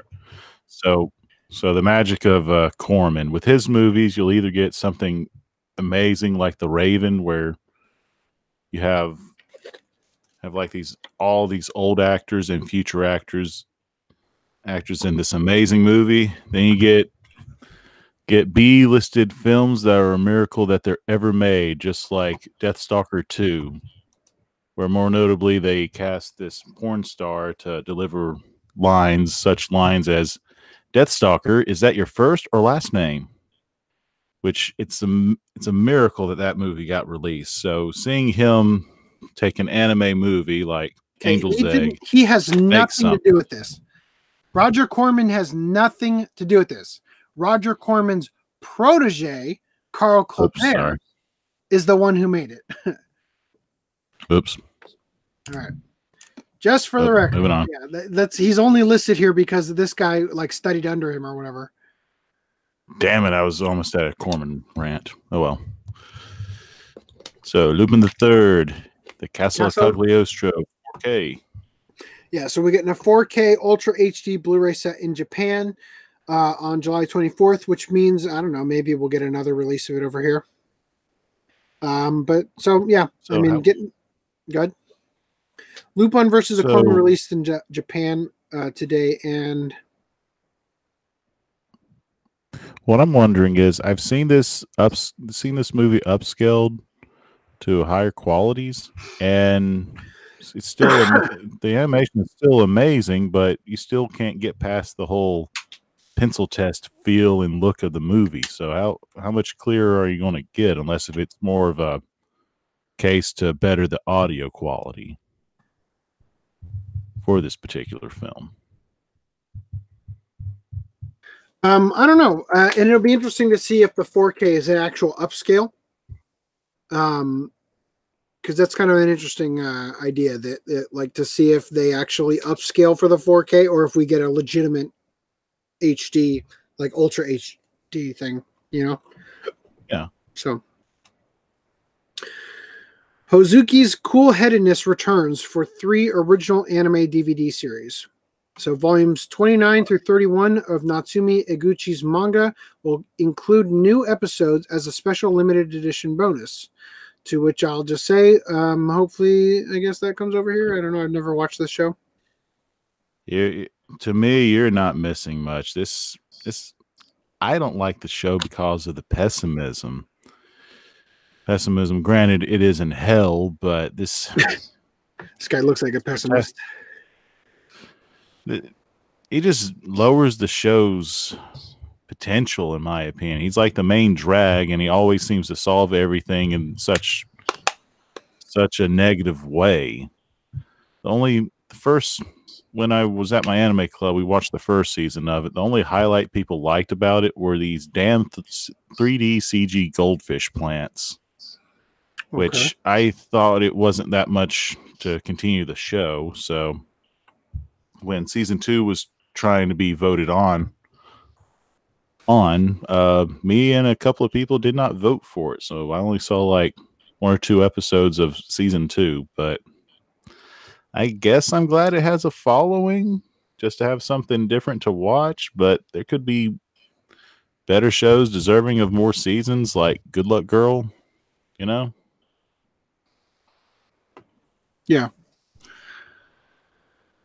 All right.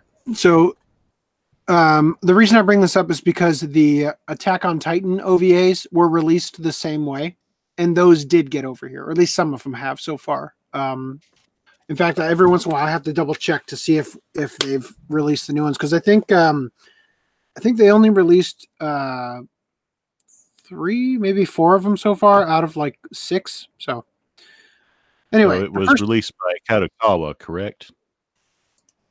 Which one? Attack on Titan manga.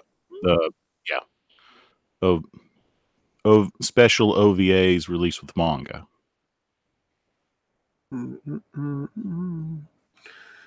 The next question after that is, which volumes were they again? For Attack on Titan, it was 17, 18, 19, and 20 in the US. Okay. Kodansha is what this one was. Kodansha. And, hold on 1 second. Ugh. Oops, I thought once again I got Catacall and Kodansha mixed up. Yeah, the Attack on Titan ones were also from Kodansha. Reese says 4 out of 8 Attack on Titan OVAs have been released over here.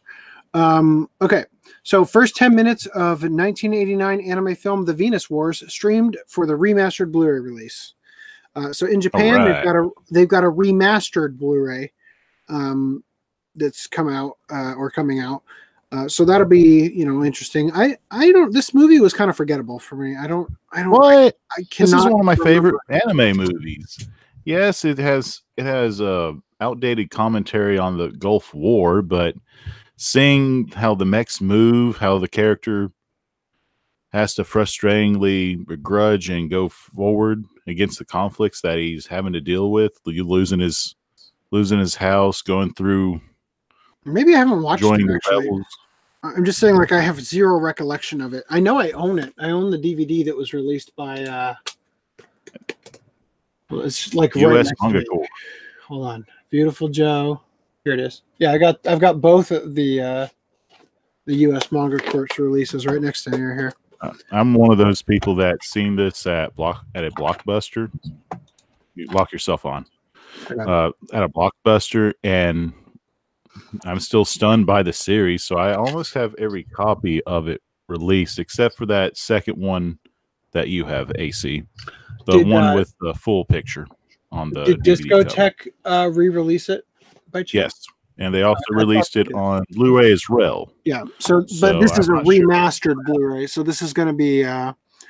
We'll probably see. Very interesting. Wouldn't it be interesting if the remastered Blu-ray in Japan is because they actually remastered it at Discotech? I don't think that's the case, but that'd be interesting.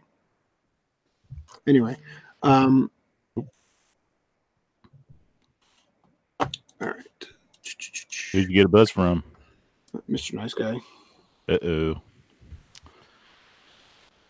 So I'm glad to hear that we're getting 4K editions.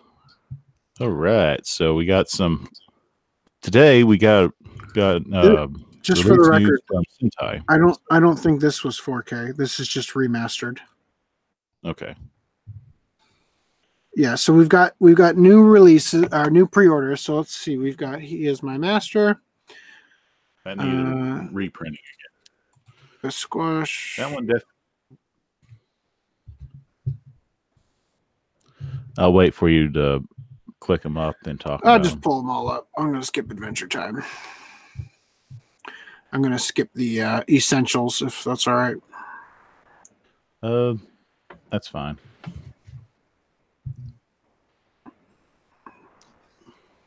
I forgot where we left off.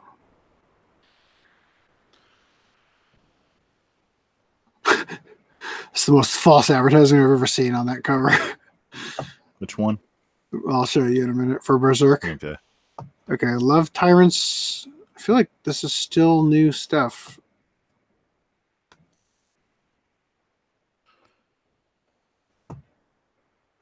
Here's the Hellsing Ultimate that. Remember to click on Hitamatsuri.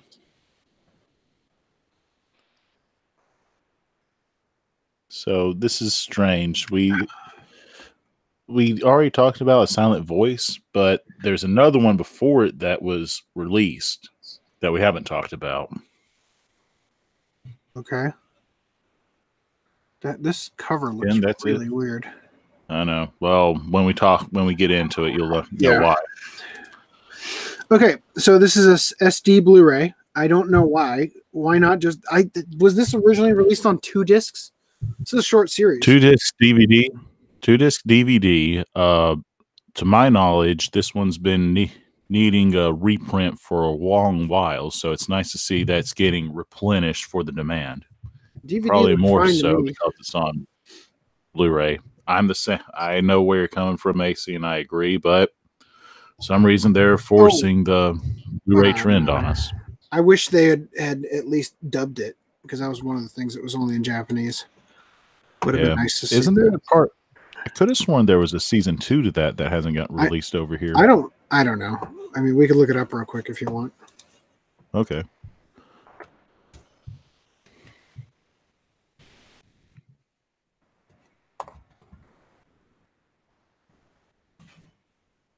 Otaku says that series is shit.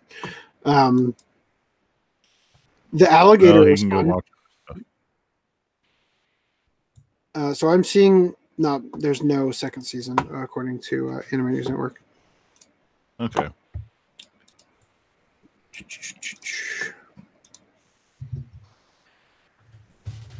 Kana Memo complete series. So I don't know anything about this, but is this another one of the? Is this like a little sister or character who's way too young but still goes to the high school, like Chio-chan? It looks like it's a different uniform. Newspaper delivery. Coworker. So this, I believe this is her this is her coworker, her boss, the younger one. Okay. She's essentially an orphan.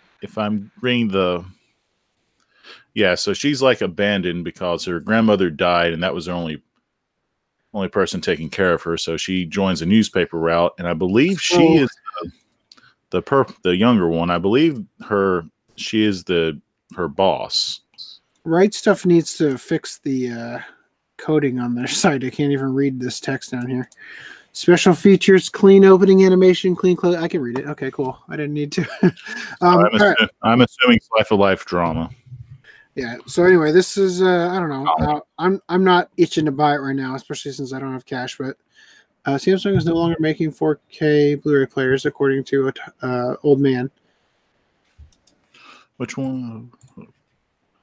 Yeah, that was an article. Oh well. Yeah, I think we talked about that. This. We should have talked about last podcast, but for some reason they're stopping making Blu-ray players. So I don't know where the media trend is.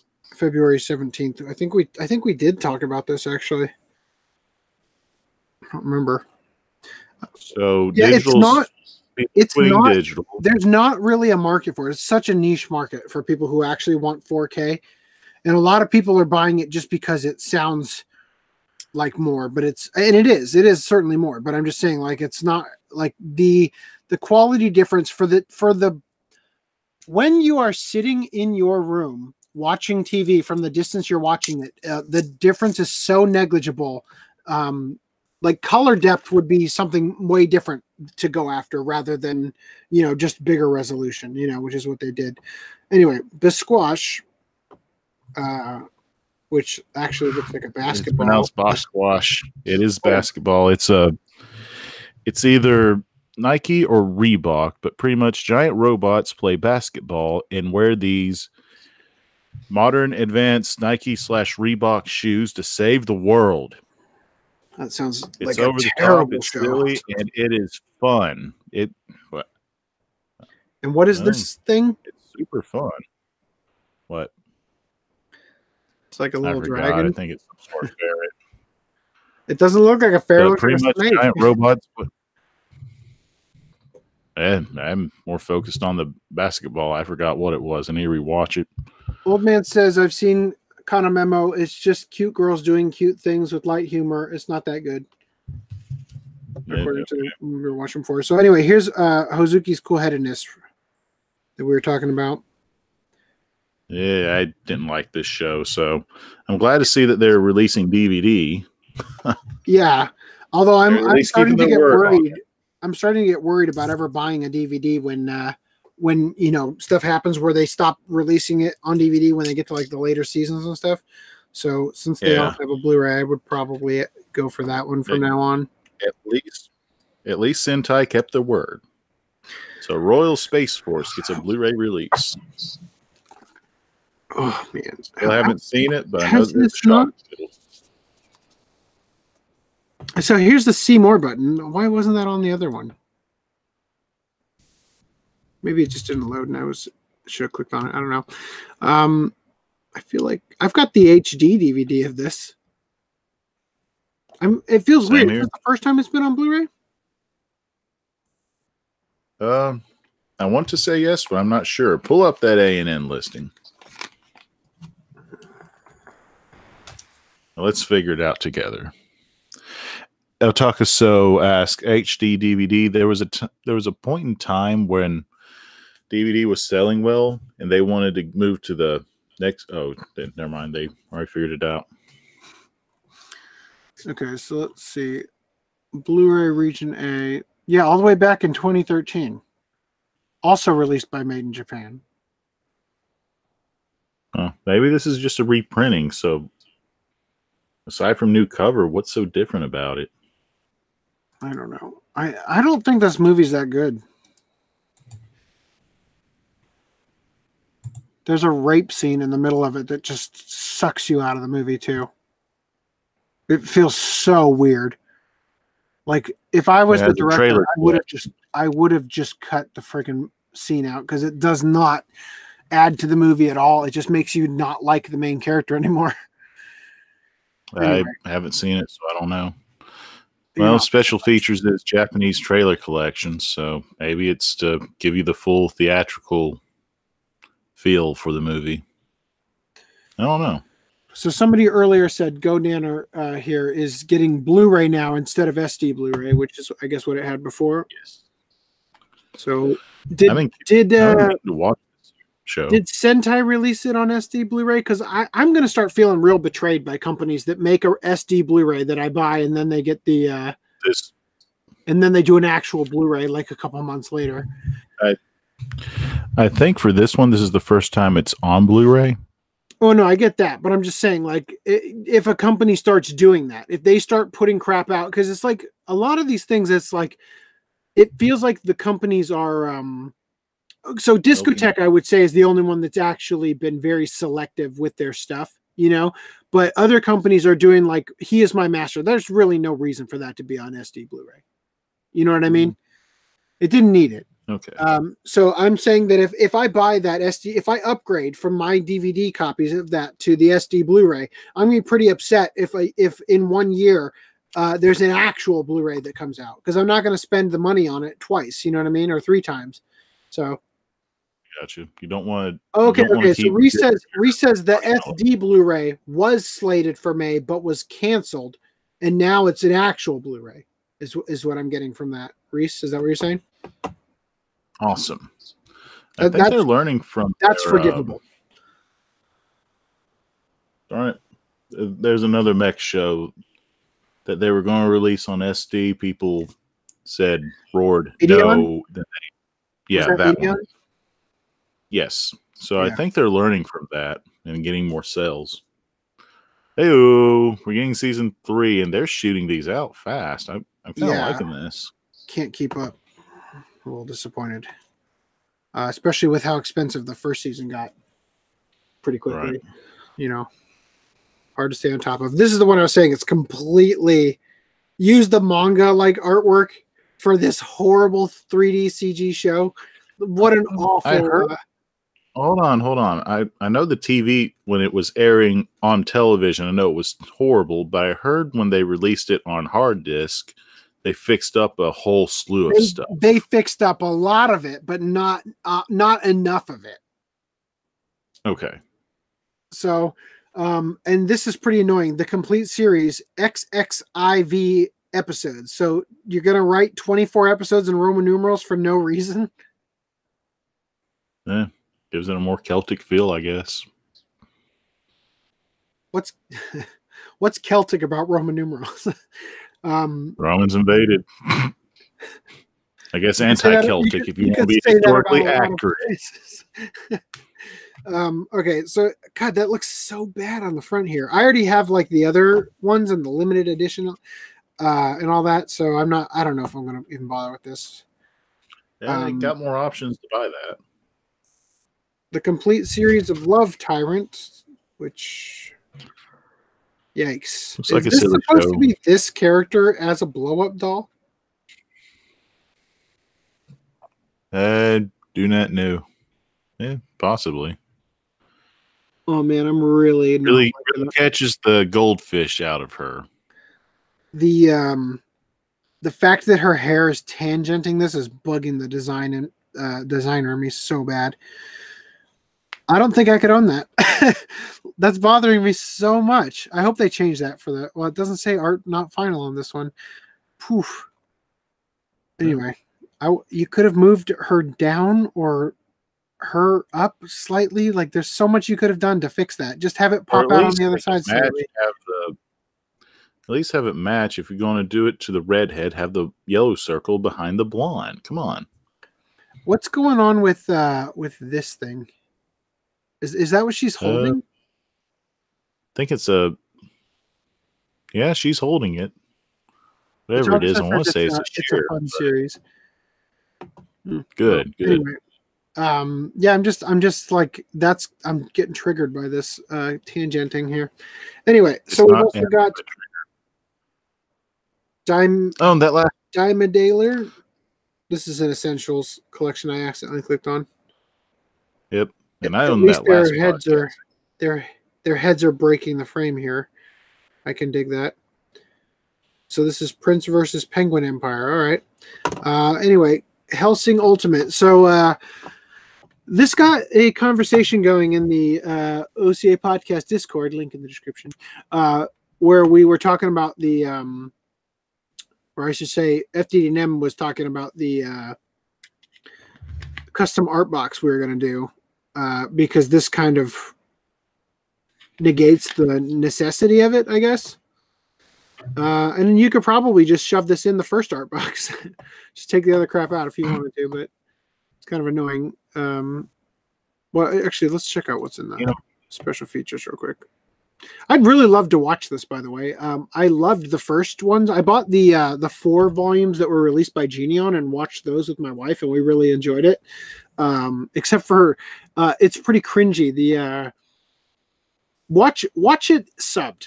The first episode and just the amen constantly is it gets way better after episode 1. So I'm just curious if there's any special features. Episode one foreign track commentaries. They have a commentary for every single episode.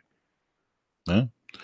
What I would love to own for Hellsing, granted I would have to have it sub, but I want to own the German version of it, or the German track, because the opening to the originals, like super hardcore rock, blaring the guitar, twanging it all over the place. It treats it like it's going to, like it should be, an ultra violent show.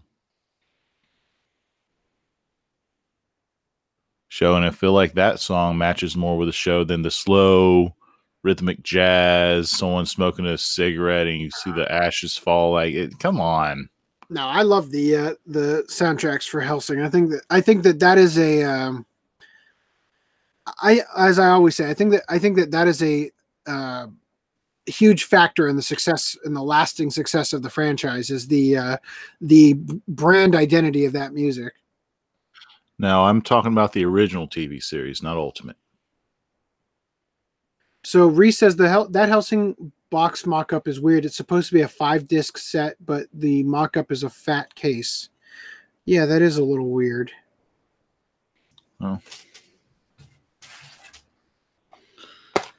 Well, they're probably doing it just like with Nietzsche Joe. They have the I know you're not showing me, but they probably have like the bar where you flip all the discs over.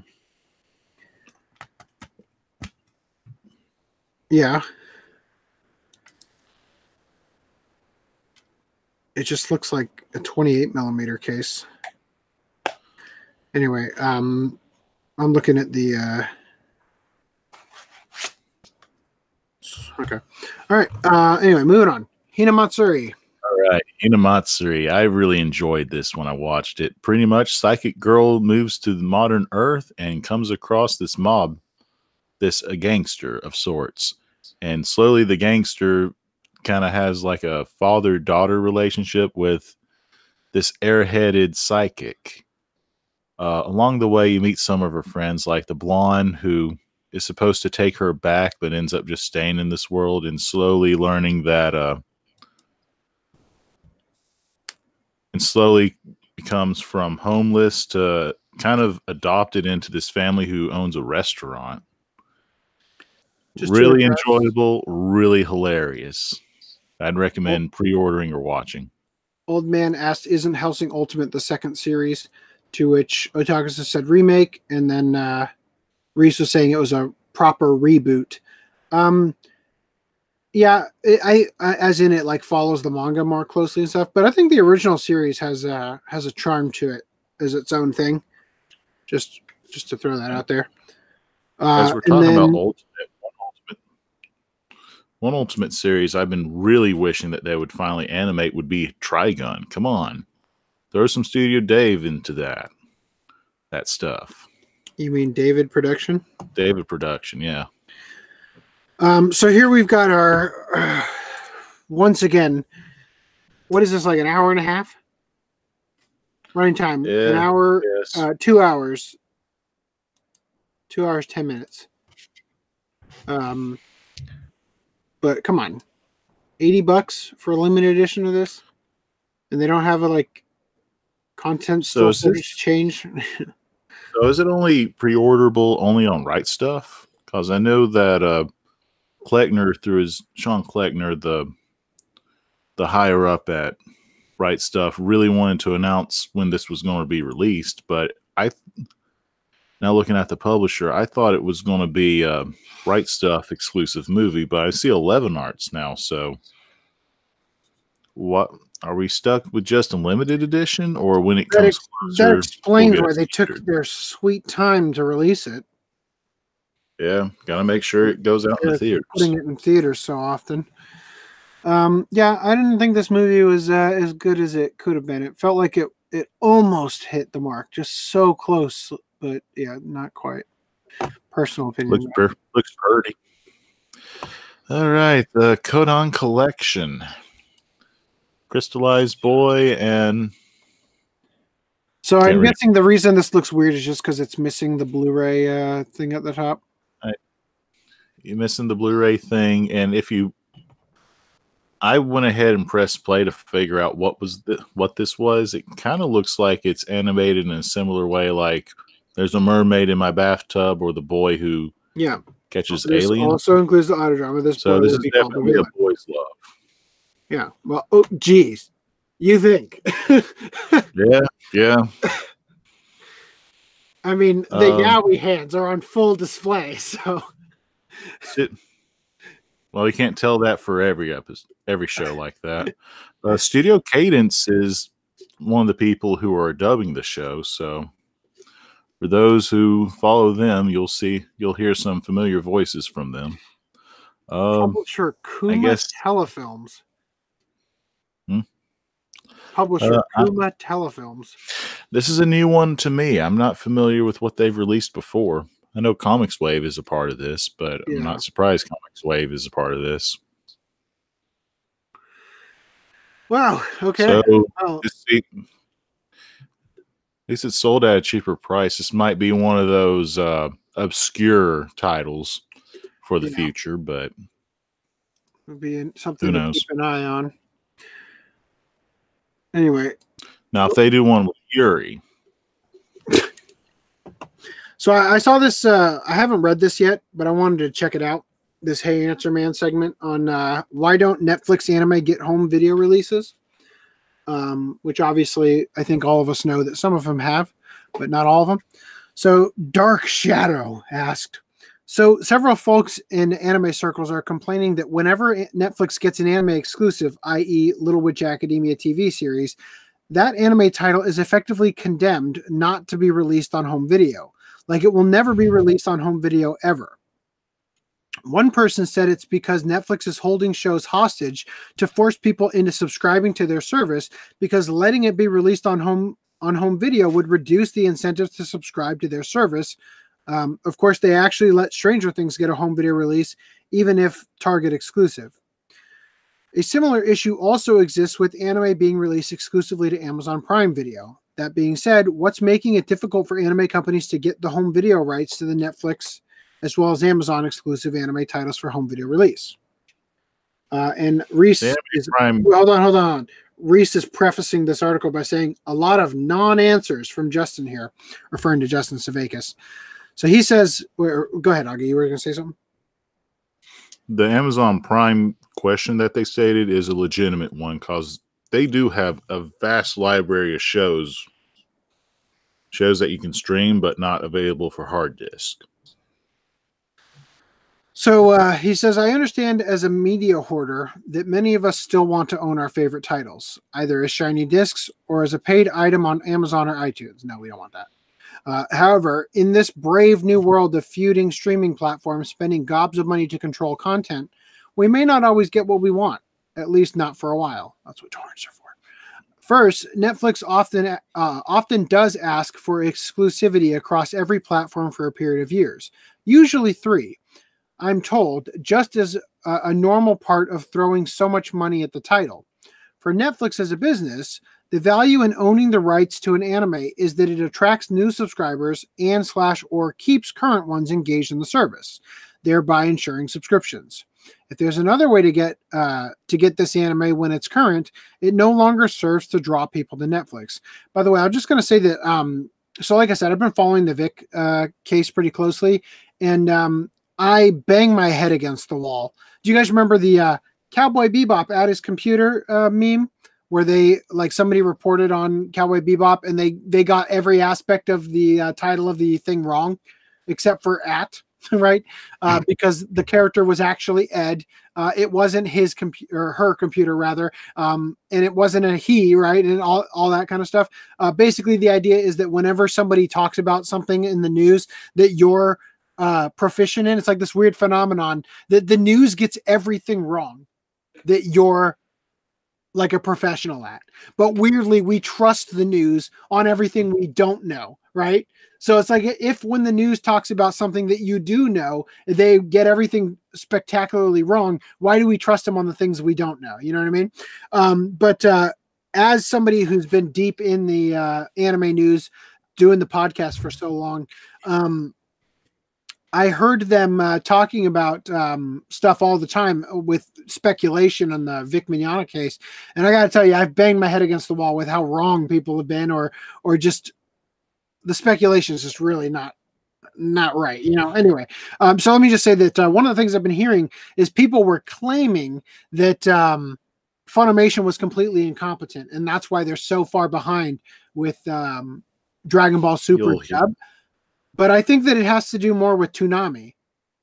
Like they can't release the stuff because they have a partnership with Toonami to get it on Toonami, similar to what they're saying here with Netflix. That they do you one better than that.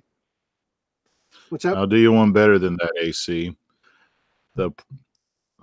From how I've been seeing the progression of Dragon Ball Super, it's not Funimation or Toonami's fault. It's dealing with Toei this whole time, because Toei purposely delayed it 2 years before they even started to allow Funimation to touch and dub it.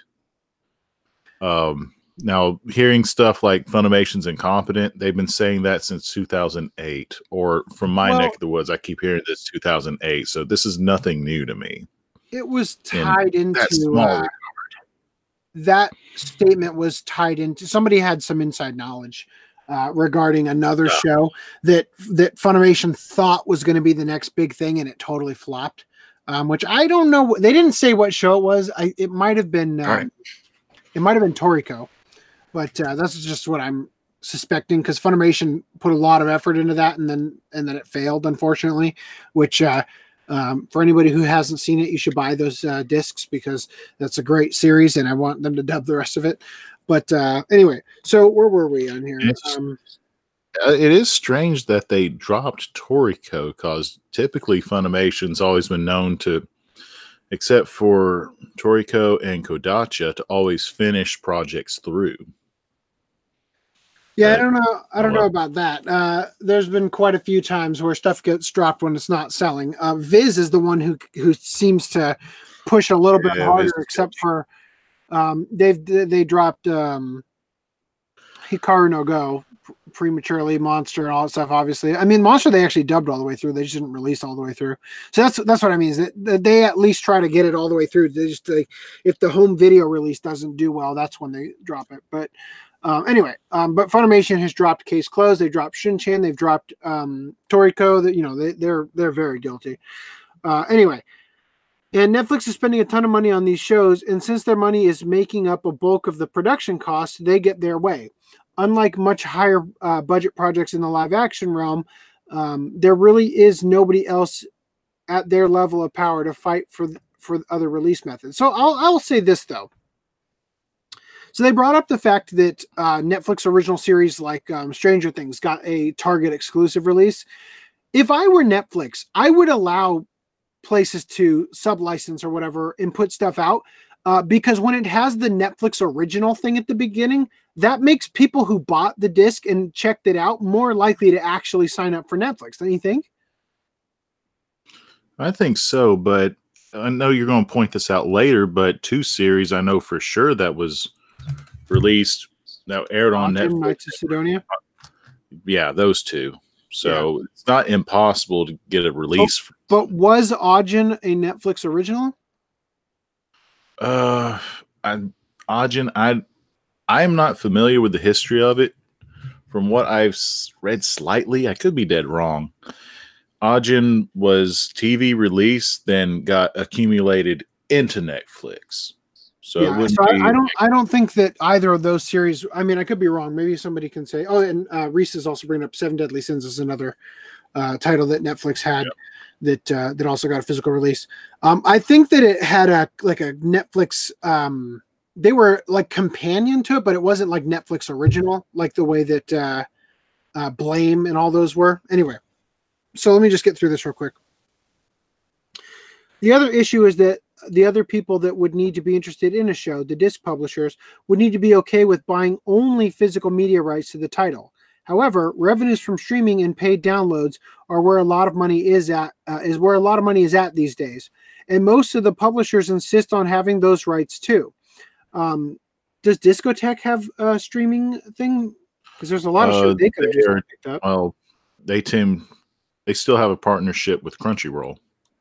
Yeah, so and I think TMS is also streaming the stuff, but they're also the parent company for the shows that they have. The other thing is that Netflix could just release them on DVD. You know, Netflix could just do it. Like I said, it's a way to think about it. People on the internet, they're seeing and hearing people talk about all these shows. Then they go to Target and they see the friggin' thing on the shelf.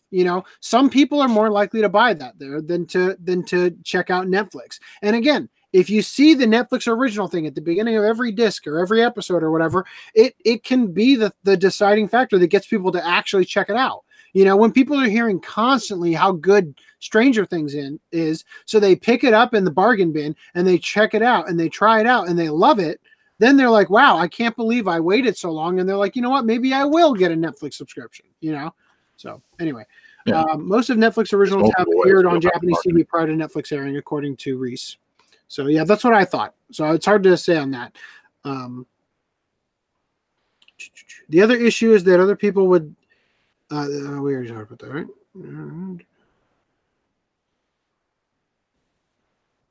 However, revenues from streaming and paid downloads are where a lot of the money is at these days, and most of the publishers insist on having those rights too. They are not interested in just making discs. Most of them are also focused on growing their online streaming businesses. Funimation wants to grow Funimation Now. Sentai wants to grow High Dive. Smaller publishers and non-traditional anime distributors may still be interested in just physical media rights, but they wouldn't be able to pay as much for them. Since any potential deal would likely not mean big money, even if Netflix did allow it, nobody is really pushing for that to happen. I'm pretty sure that most of the Netflix exclusive titles will eventually find their way to a disc format, though it may just be a few years before that happens. And who knows if the currently existing English dub would be available to include. But for now, we don't know when, who, or how that will happen. So as Reese said, a lot of non-answers. I just want the freaking Death Note live action movie. I want to put that in my collection. I want to get these things in Kengan Ashura. I really want to have a physical release of that, The only thing that kind of raises my eye, go back to that article,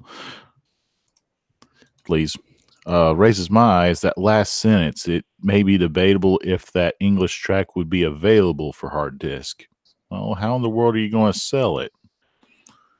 Because unless you're our niche like us, we'll try to grab the release. But that's another if thing. You're trying to sell to a main audience in America, you need an English track.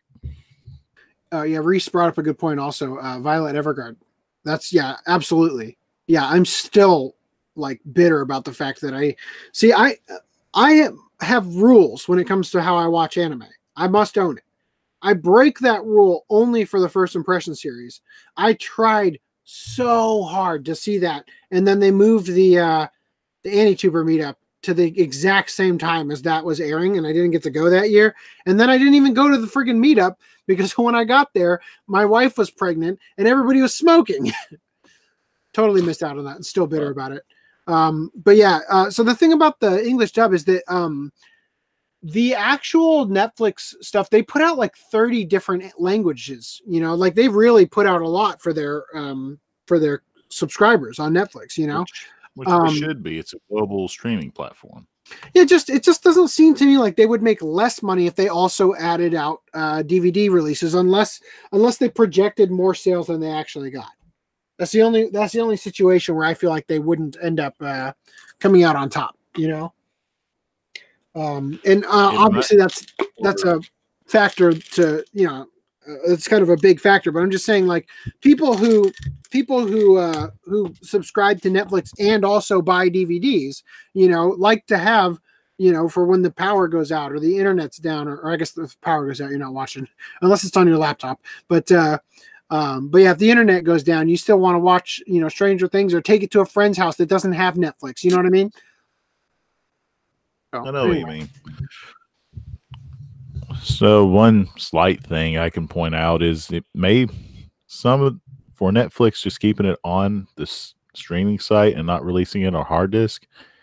It could also be a factor of they're not thinking that way. Which I hate to say that, but well, clearly not. Right. So Danny sent me this. Iron Maiden announces a new sake infused beer called Sun and Steel. Now I just got to say, sake infused beer sounds like one of the most disgusting alcohols in the world, but it has a cool label. To me, it just sounds like all rot, but I don't know. I ate at a pizza place yesterday, one of those stone oven places, and one of the brews that seemed odd to me was like an oatmeal ale. So I guess you can rot anything to make a brew. So beer is disgusting. Korean Shin-chan joins Hello Kitty for a collab cafe, and I just want to show you the ass parfait. Okay, I was about to say, where's his butt? Because you can't have Shin-chan without him. Yeah, I was expecting there to be more, but no, unfortunately not. And I was also wondering, is Kitty going to join in that? Yeah, it's a little weird. Like yeah, she did. It's just kind of like, what? Unlikely anime team-ups. Yeah. I mean, she joined Kiss. So. And of course, FD&M's not here. Bandai Spirits released 1-to-1 scale dual discs with Seto Kaiba voices. Oh, wow. We did cover this before, but I didn't know Seto Kaiba's voice was going to be in the module. So I just wanted to show more of the pictures now that we've got them. I never played Yu-Gi-Oh! The card game, so. Oh. I enjoyed it when I played it. When they moved past GX, I kind of got out of it, but I played the Dragon Ball one. Do you remember the Dragon Ball Z card game? Yeah. When it originally was released, right? Yeah, so here's the thing. No. It came out after the Pokemon card game. It was a long time ago. It came out, died off, then it had a resurgence again back in 2012. Okay, well, I'm talking before the resurgence. But the thing is that I played the Dragon Ball Z one. But the problem is you play deck against deck. And some of the cards have you have to give up your card to your opponent. And my brother and I were like, wait a minute, we're keeping we're both collecting these. And now I'm going to lose my cards in the game. And we stopped playing it and eventually stopped collecting because of that. Anyway. If you're going to do a children's card game and direct it towards children, not older teens to adults, you don't put in an ante. I can see one side of it. You can teach your child earlier about the value of stuff, but at the same time, you're going to deal with a lot of fighting and parents being angry. No, we nipped that in the bud before it even became fighting because we're like, this is not a good idea. So this one is for Reese here. Platelet gets a super deformed figure, which honestly doesn't even look that deformed from what I remember of how the character looks in the stuff I've seen. But here's a lot of she's already chibi, so I guess the hat's bigger on her. I mean, any more deformed, she'll be down to a brownie level or sprite level. What I'm wondering about cells at work or something Cybo was people want to keep the Japanese title. Aniplex is behind it. How expensive is Aniplex going to release it, or will some other licensor release this show? Because it was very popular when it came out. As we talked about earlier. Oh, okay, it looks cute. Not sure if it's posable or not. It looks like it's just still it's not. I hate posable figures. I also don't really go for the super deformed, even though, like I said, this character, from what I know, looks just like this. So I don't know. But Reese says Aniplex of America has the license for the release. Yeah. So, new Hunter x Hunter escape room has you take the Hunter exam and snack on anime-tastic food. So, I wouldn't normally share this. It's like we sort of talked about this with the JoJo thing. We never ended up getting to do it. Yeah. But this was pretty cool because it has not only the Hunter license, but it also goes so far as to have the number thing from. I don't know if you've watched Hunter x Hunter, Augie. Have you? I'm not familiar with the show. Okay, so when they take the Hunter exam, they get a pin with a number on it, and there's a part in the story where you need to get something like 6 points. Your pin is worth 3 points, and you randomly have drawn an opponent's pin that's also worth 3 points, and every other pin is worth 1 point, I think. So you can either go after the person that you were paired up with and get their pin, and then you will be able to graduate to the next thing, or you could beat up 3 other people and get there that way, right? And this is it's just cool to see that they incorporated that and that they went a little bit more beyond just having like a normal thing. Like, I don't know what they would have done for the JoJo one. When we looked that up, I don't think that they had anything like JoJo specific props that you got to take home, when you were done. So anyway, I just thought it was pretty cool. So what areas will this be available? It's not stuck at LA, New York. It's in Japan. Dallas, right? Okay. This is in Sapporo, Nagoya, and Osaka. Okay. So it's gonna Hopefully start. These are high traffic areas. Yeah, so it'll be interesting to see where it goes. But continuing, Japanese lawmakers put expanded copyright bill on hold amid concerns of internet atrophy. So this is the greatest article ever written on this, because it's so funny what it actually ends up saying, even though they try to phrase it a different way.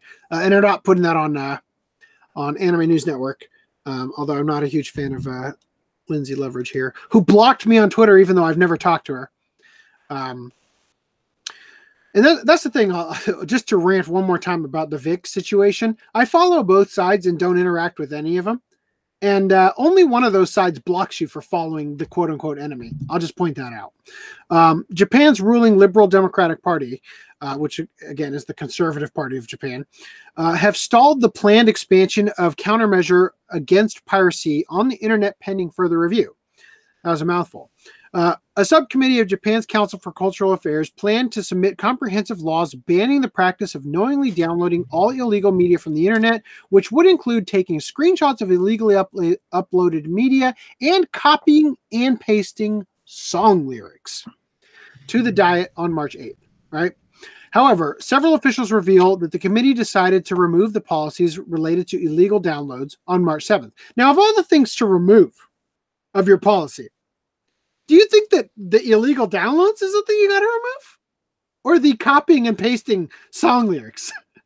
I'm wondering how they're going to manage copy and pasting song lyrics. Then again, if they keep going too outrageous on this, I don't know how these people are going to get elected to another term. Then again, I don't know how they run their country, so there were concerns within the Liberal Democratic Party that if the laws were passed as previously proposed, that it would lead to, quote, internet atrophy, as users would find less need for the internet. So I love how they say, well, shit, we can't ban illegal downloading because then nobody's going to use the internet. Oh, that's funny. Prime Minister Shinzo Abe negotiated the issue via telephone with former National Public Safety Commissioner Kenji Furuya, who we talked about in the past, related to the Federal Manga Cafe, I think was when we talked about it. Furuya is the chairman of the bipartisan manga animation and game parliamentary group. The discussion led to the decision to remove the policy. The revised bill will be further discussed at the Diet's Ministry of Culture, Sports, Science, and Technology's next meeting with the intention of ratifying it during the current Diet session. The law aims to strengthen countermeasures against pirating sites, including manga.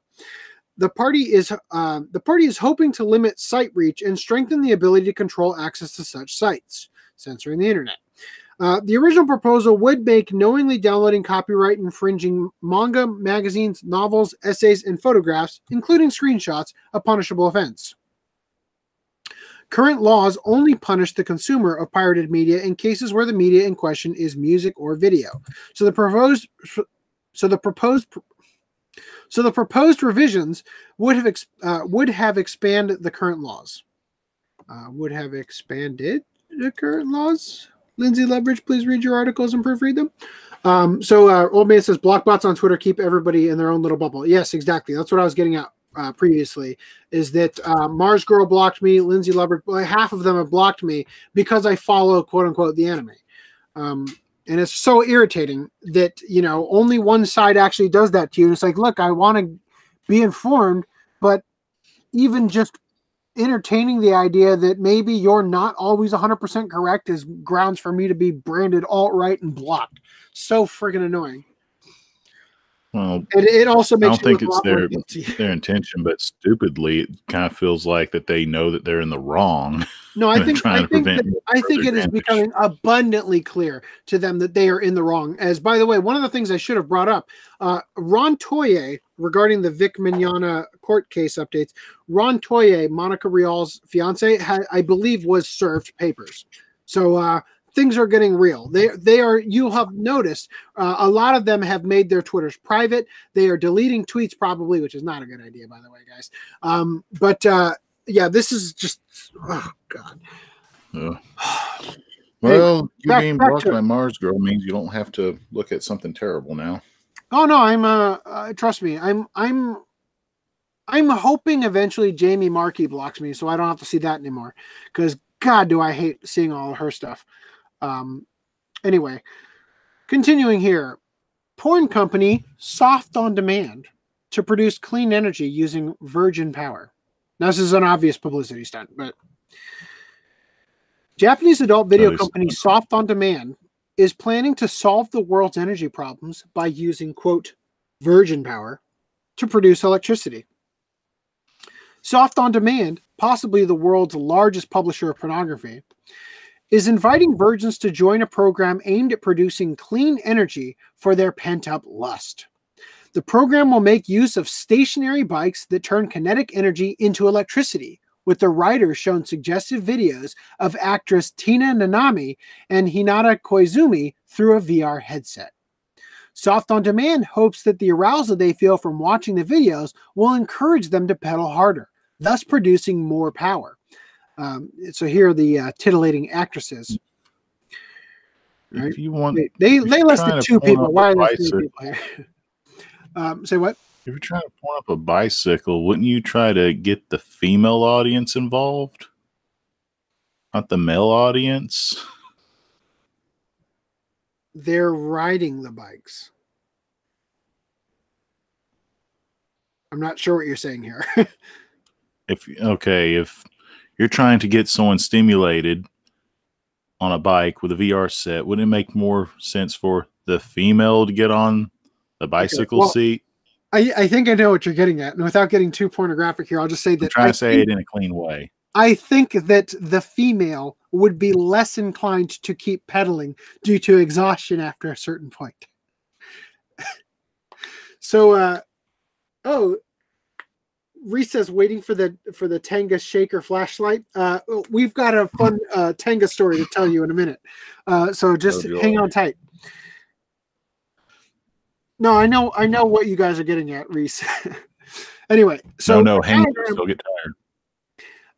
A diagram of the system with the male participant labeled as dote or virgin.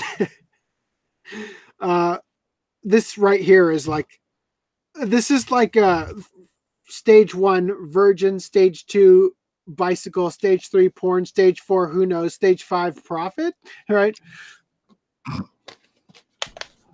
The study or publicity stunt will take place in the notorious Tokyo neighborhood of Shibuya on the 14th of March, known in Japan as White Day. Volunteers... Didn't we just read an article about incels marching on Valentine's Day? White Day is the day that boys give candy to girls, right? Right. So because these boys are incels, this is what they're going to be doing instead, I guess. So volunteers will power Soft On Demand's light display using electricity produced by their bikes. Soft On Demand does not appear to be demanding proof that the participants prove their virginity in order to take part. So that's a weird way to phrase that. Although they have theorized that virgins will pedal harder as a result of their spurting energy that has nowhere else to go. So obviously, the energy output of the virgins is not going to translate 1-to-1 into direct energy, or even, further into, energy. Obviously this is a publicity stunt and it's not going to solve the world's clean energy problem. And I don't think they would have done, what Reese and Augie have been suggesting, out in public in Shibuya. Although I don't know, because one of the articles I decided not to cover was about a Japanese news station showcasing S&M gear. So there was that. So to better reiterate White Day, on Valentine's Day in Japan, the females give who they're interested chocolate. Yeah. White Day is the repayment for the chocolate. Typically, the males give the person who gave them the treat a present or something via similar on White Day. Right, what day did it was? March 14th. So it goes February 14th to March 14th. So briefly, Old Man's posted some clips of Hinamatsuri and High School Girl. One tidbit of Hinamatsuri that I also enjoyed was me and the main character have the same taste in sushi. So we both love Ikari, and after seeing all those rice bowls with her and those salmon roe eggs, I really want to try those dishes now. So I am really willing to pay money to eat one of those bowls. Glad to see him posting clips. So on to the next topic. So we sort of touched on this not too long ago regarding Zebic moving in, or sorry, Production IG Sunrise Beyond, that's the one, was moving into the same building that houses Zebic. And it looks like it says here that Production IG, or IG Port, right, the parent company of several anime studios, including Production IG and Wit Studio, revealed on Tuesday that it will proceed with the transfer most of the production operations of its Zebic production studio to Sunrise on April 1st. You guys should business should just not be done on April Fool's Day, because you always question it. Rooster Teeth actually they formed their company on April 1st. It just so happened that was the day that happened. So every year when they announce their anniversary, everybody thinks it's a joke. Like, oh, they're not really 30 years old or whatever. Anyway, the cost of the transfer to Sunrise will be 300 million yen, which will be settled on the same date. Sunrise established the Sunrise Beyond Company on March 1st. The new studio is located near the Tanashi train station in Nishi, Tokyo, at the same address, blah, blah, blah, blah, blah. This is all stuff we've already read. So, yeah, anyway, anything else you want to say about this? Or is it just a confirmation? Yeah, 300 million yen. Well, we got a price, more confirmation. Apparently, these studios are pretty cheap to buy, apparently, so. Well, that's, $2.69 million for the studio. I guess that Sunrise thinks that Zebic's properties and all that, their staff and everything will be more profitable than that. And Production IG didn't think they were worth the effort. So I don't know. I'm kind of inclined to agree. But continuing, unofficial Spirited Away anime pilgrimage spot causes headaches for locals. So this scene in the movie has been, people have been pointing to this. I guess it's a local ship repair business, right? Somebody posted the picture, and it's just been flooded. I think they said over 100 people a day try to go in there, and it's like, dealing with about 100 unauthorized visitors each day, many of whom ignore the no trespassing signs. Yeah, so. Wow, that's amazing. So annoying.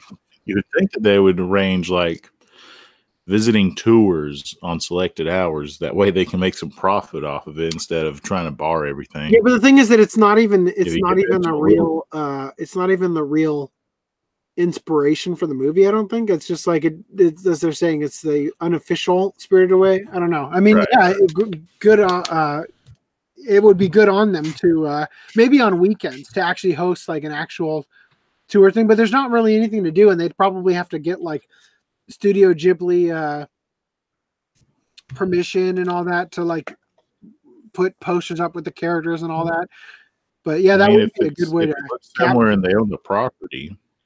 I mean, if people are already doing it with trespassing and all that, you might as well at least try to get a couple people who are going to give you some cash to go and see it. But it's probably dangerous if it's a shipping or a ship repair thing. There's probably like actual stuff on using those tracks, and people are going out there and like stepping on them and everything. It's probably not good for business. Anyway, so Japanese anime home video market falls 24% in 2018. Blu-ray sales are down 22.1%, and DVDs are down 34.8%.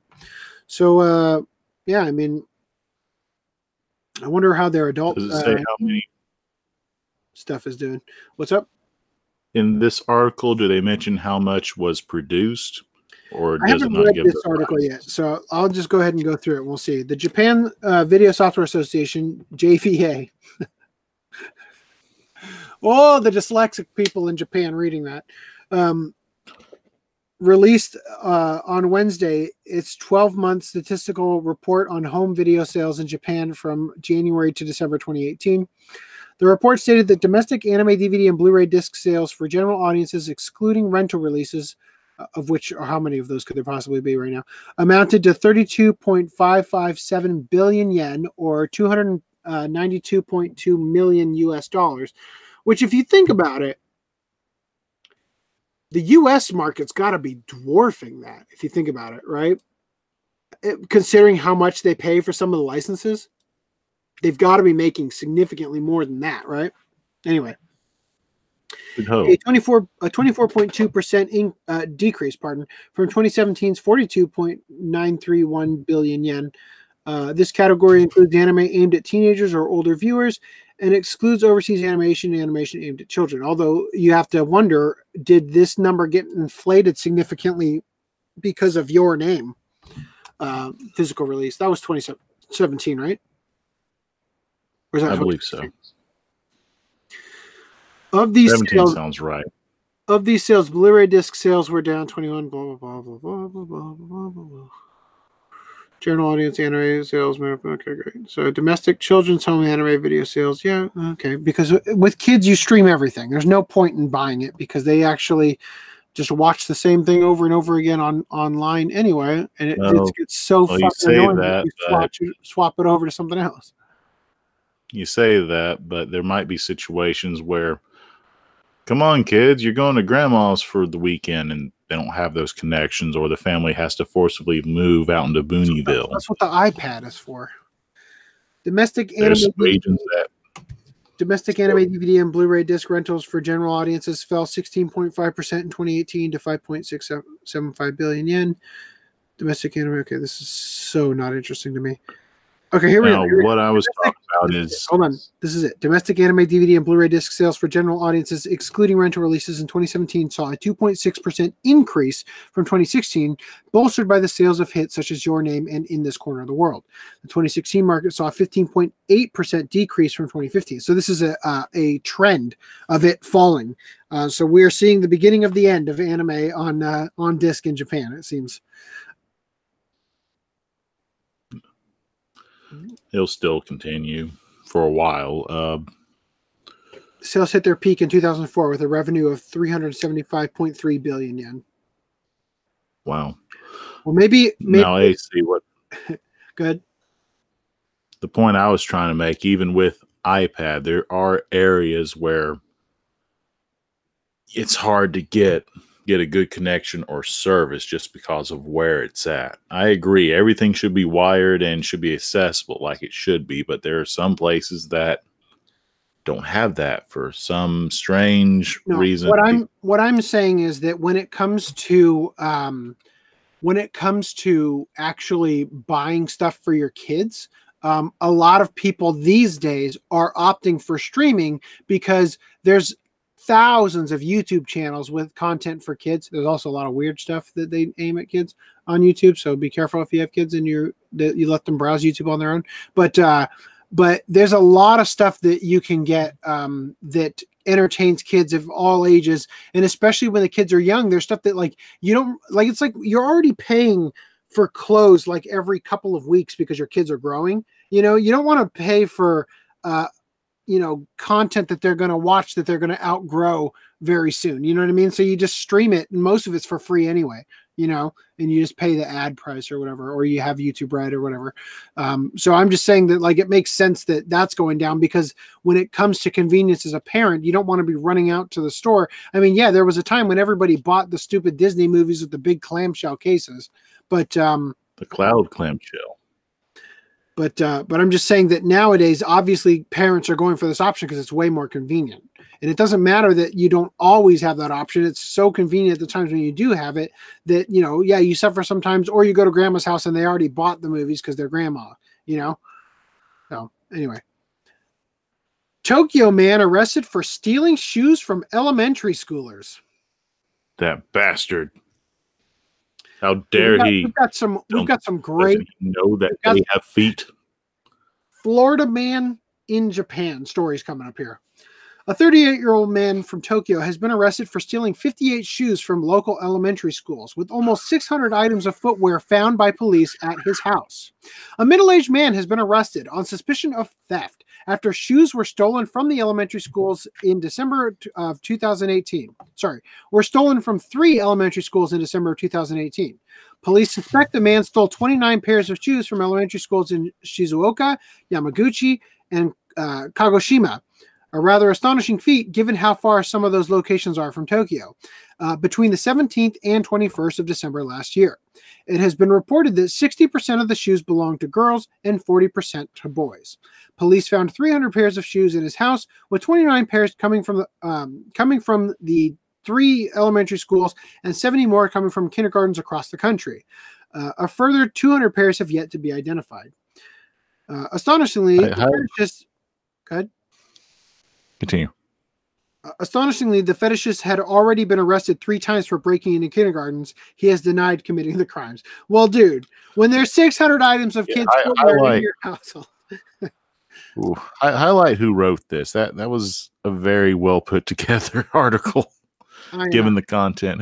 Yeah, I love Song Complex because because the articles are short and to the point, and they just they pad them just by putting an image here.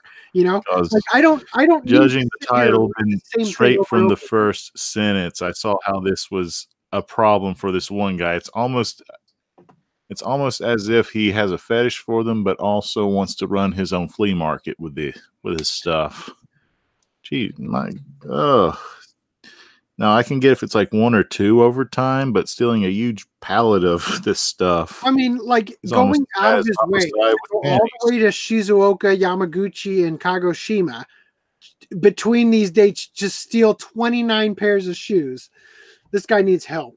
So, Old Man, I think long-term anime is going to see problems from censorship and companies not wanting to license shows that get bad publicity. You're already seeing this in video games. Yeah. The thing maybe. Well, let's wait till we talk about Bokurano. Because I was going to say, some of these companies over here are pretty okay with some of the taboo subjects. Anyway, I want to see what this... nope, nothing here. I was hoping there'd be images of all the shoes. All right, so this gets even better. Another article by Ayanami. Burglar arrested wearing Evangelion plug suit. This is spelled wrong. This should say Sukumizu, not Suzumiku. This is a Japanese school swimsuit.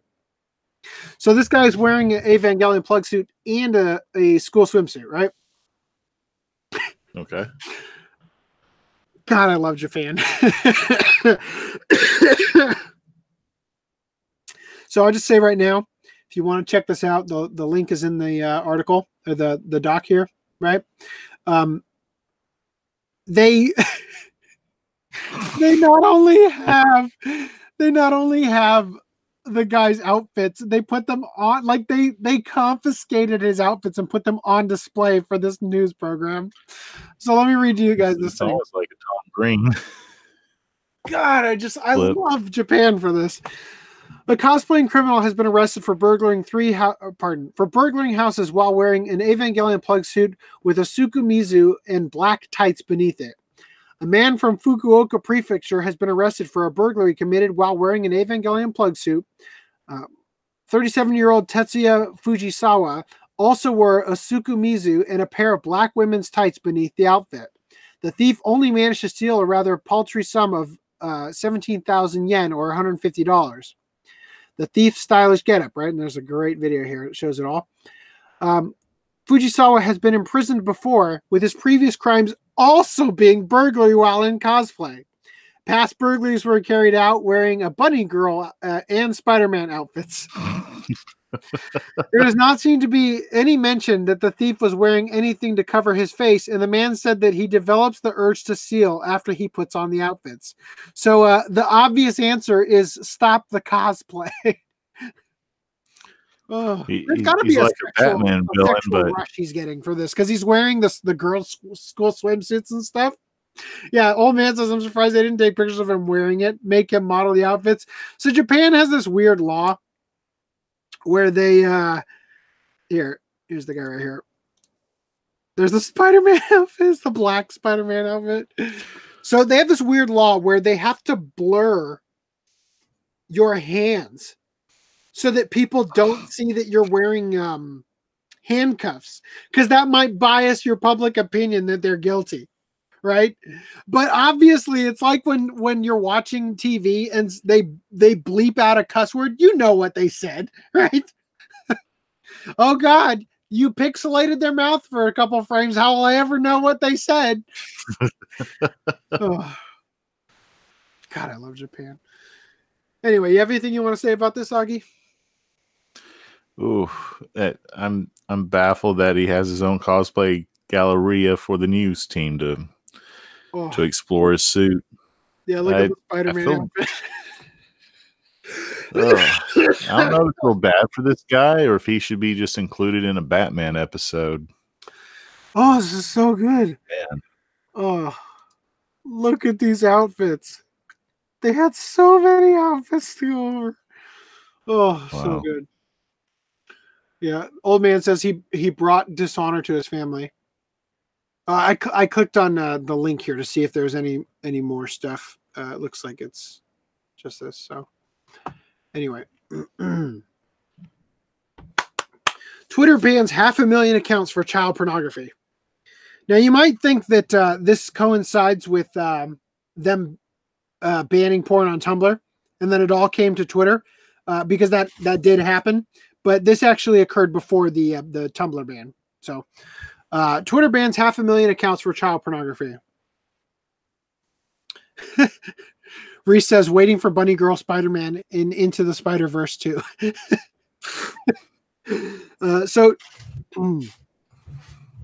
Twitter has banned almost 500,000 accounts for violating rules on the sexual exploitation of children, with 30% of those accounts belonging to Japanese users.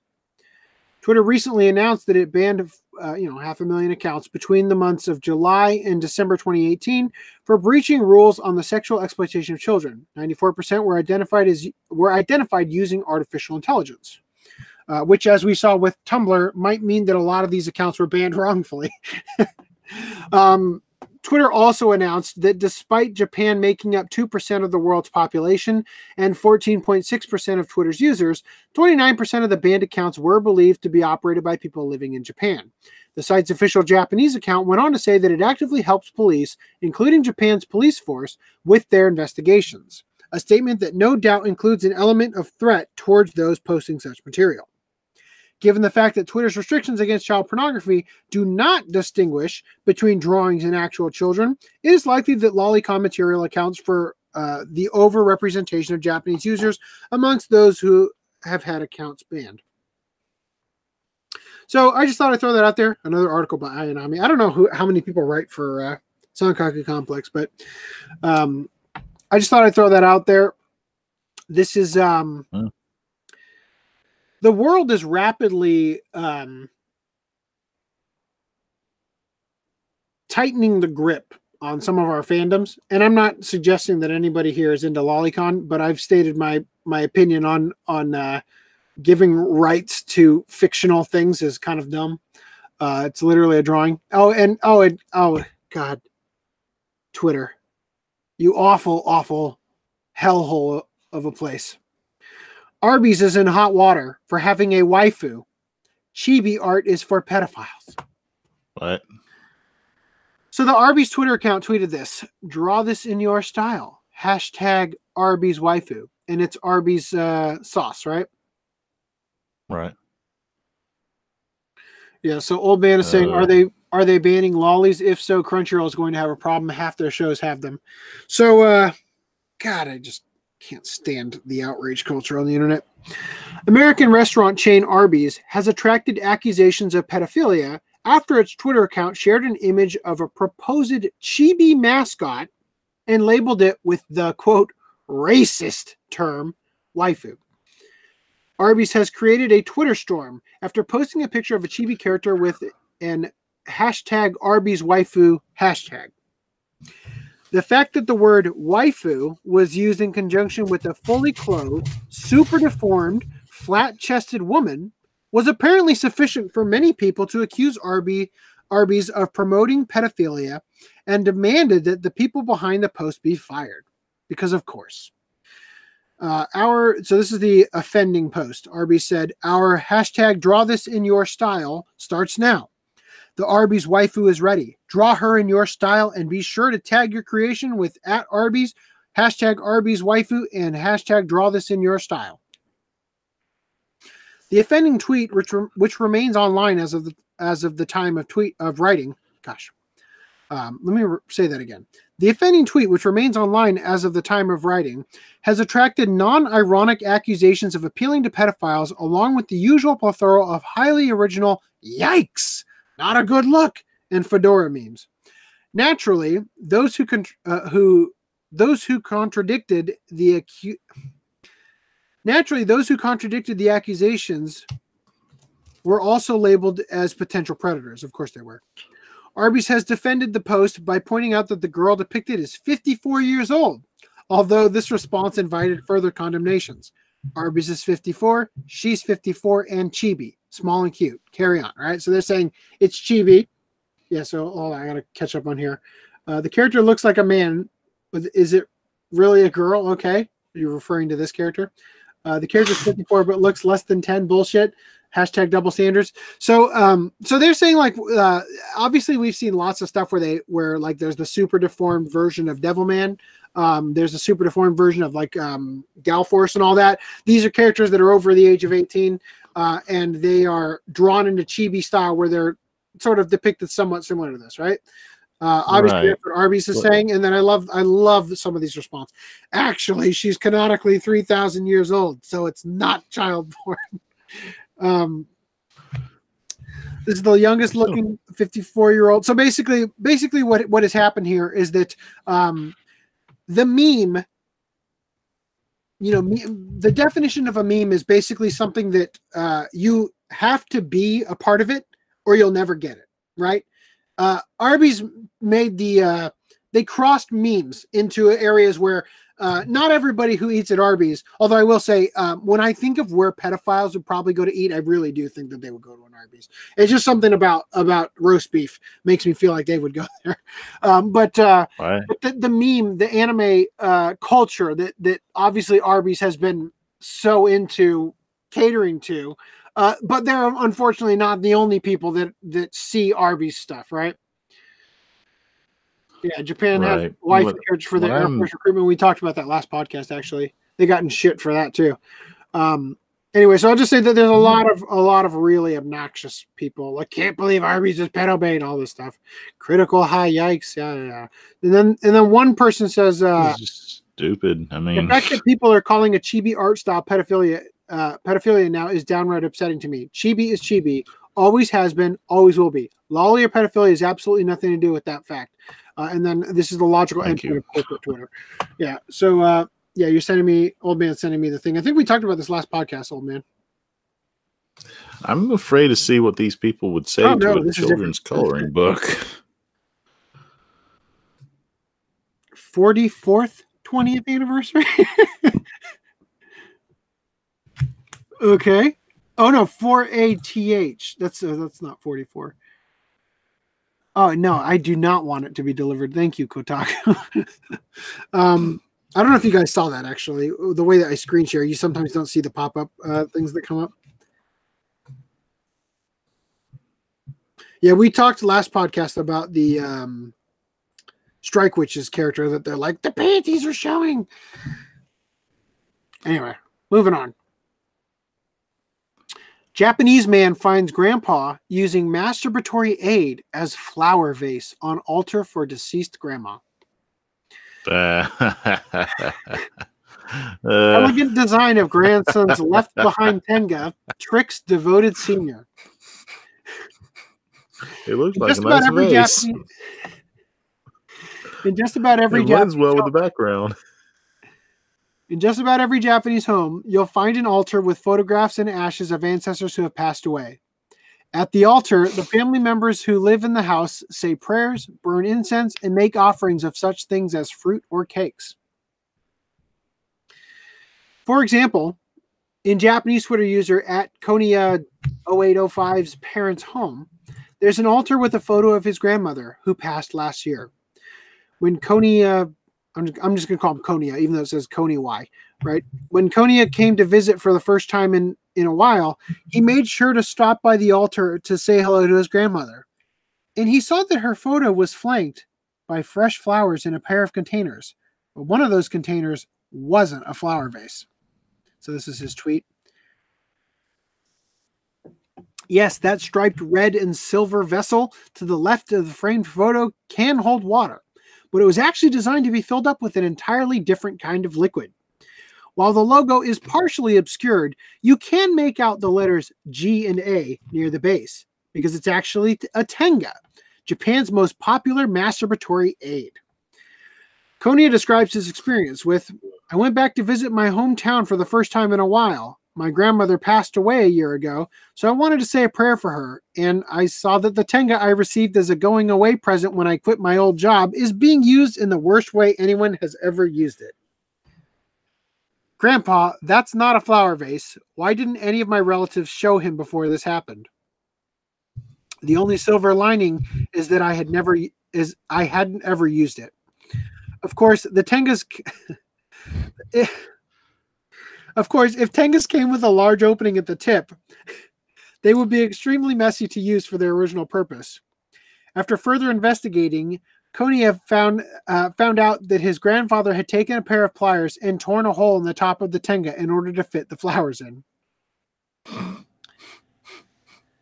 A couple of questions spring quickly to mind. First, what kind of job/office did Konia work in that his coworkers sent him off with the "good luck in your new job"? Oh, and we think you are going to be jacking off a lot. And second, when he moved out of his parents' house, why didn't he just take the tenga with him? Or at least throw it away? Instead of leaving it for the house's remaining occupants to apparently stumble across when tidying up his room. We may never know the answers to those mysteries, but at least one commenter offered a possible explanation of how Gramps could have thought that the tenga looked like a pretty flower vase, as even the company itself has previously offered a tenga vase as a promotional tie-in. Now, unfortunately, I can't find the link here. It says it doesn't exist, so I can't. Let me see if I can just take. It's pornographic. They had to get rid of it. This is Twitter. This isn't. I'm just gonna see if I can force it. Nope, can't. Okay. So something sort of similar, but not as morbid. If you, after the podcast, I'd recommend looking up Tom Green's show, Grandma Knows Best. He pulls a prank on his grandmother with his friend joining him, and they find out what's in the suitcase, and they're trying to use this utensil for all sorts of purposes. The conclusion is they went ahead and used this to eat Fun Dip. So if you watch it, you'll probably get a good laugh if you got a laugh out of this. Oh, wow. Speaking of Tom Green, I don't know if I showed this on pickups in a previous rendition because I've had it for a while. I picked up the Tom Green Subway Monkey Hour. This is the one where he went to Japan. I saw this as a kid, and it was so a lot of Tom Green is pretty awful, but him in Japan dressed up as a giant fork talking to people because they use chopsticks, and then the suit that he's wearing is choking him so bad that he throws up. That was one of the funniest things I've ever seen. And then when he went to the as we shrine, talk about Tom, he went to the shrine and he points over because they caught on camera an old man falling down the stairs. Oh, geez. It is for those who don't make this. You can't make this kind of comedy these days. It's so offensive, but God, is it funny? If you're not familiar with Tom Green with his early works, take the late night show portions of it when they go out in public and do a prank. That's nothing for his first show. That's all he does, dude. Except that he got really desperate to the point where he started drinking milk from the udders of like a moose or something. What did he do? Cow. He would take a cow inside places and drink the milk and try to get people to join in. Thanks to his show, however, he invents planking, which he's proud of, and this is a precursor of another MTV later on to be an MTV show called Jackass. So, yeah, I'm not a fan of Jackass. I can't watch people hurt themselves. Well, I'm going to be seeing Steve-O in May and Tom Green on June 20th. All right, so if you didn't already know what it was for, it wouldn't be hard to think it might be a vase, and even if Konia's grandfather read the large tenga printed on the side, he might have assumed it was just the Japanese word tenga, written in kanji as this and meaning grace, giving him all the more reason to think it was an elegant interior accent. Regardless, Konia didn't feel right having such a suggestive object standing erect next to the photo of his dearly departed grandmother, and says he has since gotten rid of the tenga, although he was too embarrassed to tell his grandfather what it really was. Of course, considering the company's advanced design aesthetics, there's always the chance that Grandpa will spot a Tenga for sale at the drugstore and pick up another vase like the one he used to have. But at least that awkward moment will be between him and the cashier and not Konya 0805, right? Anyway, and then this link just shows some of the elegant designs of Tenga. Continuing. You wanted to share this one, Augie. Otaku nearing death can have anime collections appraised by Japanese company before they pass on.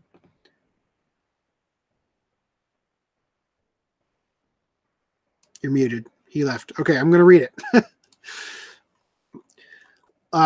Living Appraisal Service helps family decide what to do with all the Blu-rays, figures, and plushies that departed otaku can't take with them. Otaku are, by nature, collectors.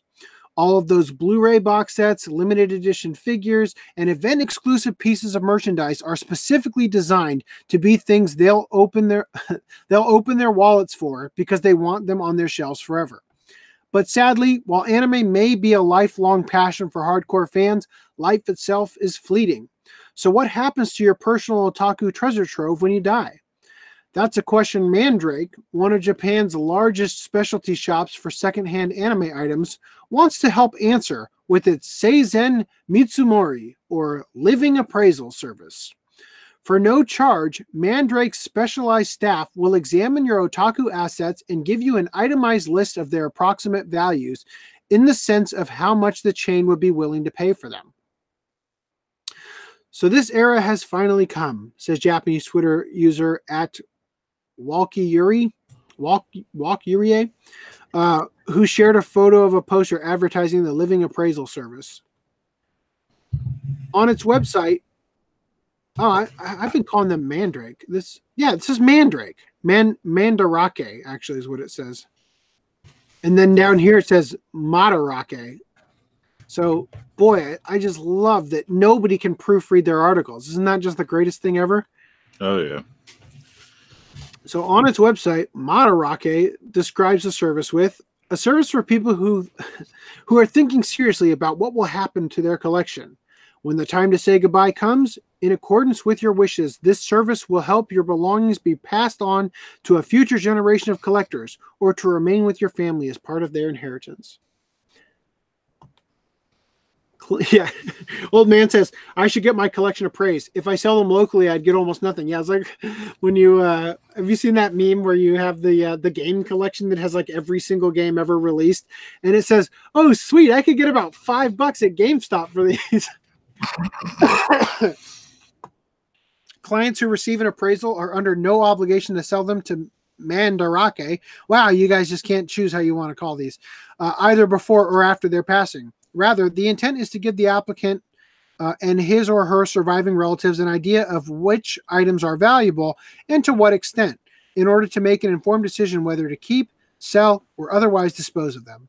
After all, non-fans may not be able to tell a rare figure from a commonplace one, or realize the premium a soundtrack CD commands on the used market by nature of still having its paper spine sleeve. While Mandarake does not require a doctor's documentation of terminal ailments, the chain does remind the applicants that the Living Appraisal Service, which was launched in 2016 and can be applied for here, is first and foremost for collectors who know their remaining time is particularly limited. Items including, but not limited to, anime home video, collected manga volumes, figures, models, illustrations, and comic manuscript/production materials can all be evaluated, with individual sessions covering anywhere between 1 and 100 items. God, it would take forever to get through my stuff if you're only doing 100 items at a time. Though anime's TV roots go back to the 1960s, it really wasn't until the 1980s that hardcore fandom, in any way that resembles today, started to form. That means we're just now on the cusp of the emergence of a significant elderly otaku demographic. God damn it, that's so depressing. And just like how seniors with more mainstream hobbies want to have their affairs in order, it makes sense that anime fans do too, both to prevent placing a burden on their families and to keep their collections from getting tossed in the trash because no one knew what to do with it instead. Now, the reason I shared this is I'm just this will come up if you're way to pronounce this. If for hardcore collectors, there'll come a point in time when you're going to ask, when do you stop? How far do you go? What happens to this stuff if I'm not here? You'll see this in other types of collections like Elvis Paraphernalia collectors, video games, Thunderbird, etc., etc. It's wise to get. It's not a bad idea to try to get your collection insured or try to understand how much the worth is, but to take it to AC, I forgot what they called. What, an appraiser? Appraisal doesn't technically mean appraisal. Doesn't technically mean you're going to get either a good deal or a good appraisal.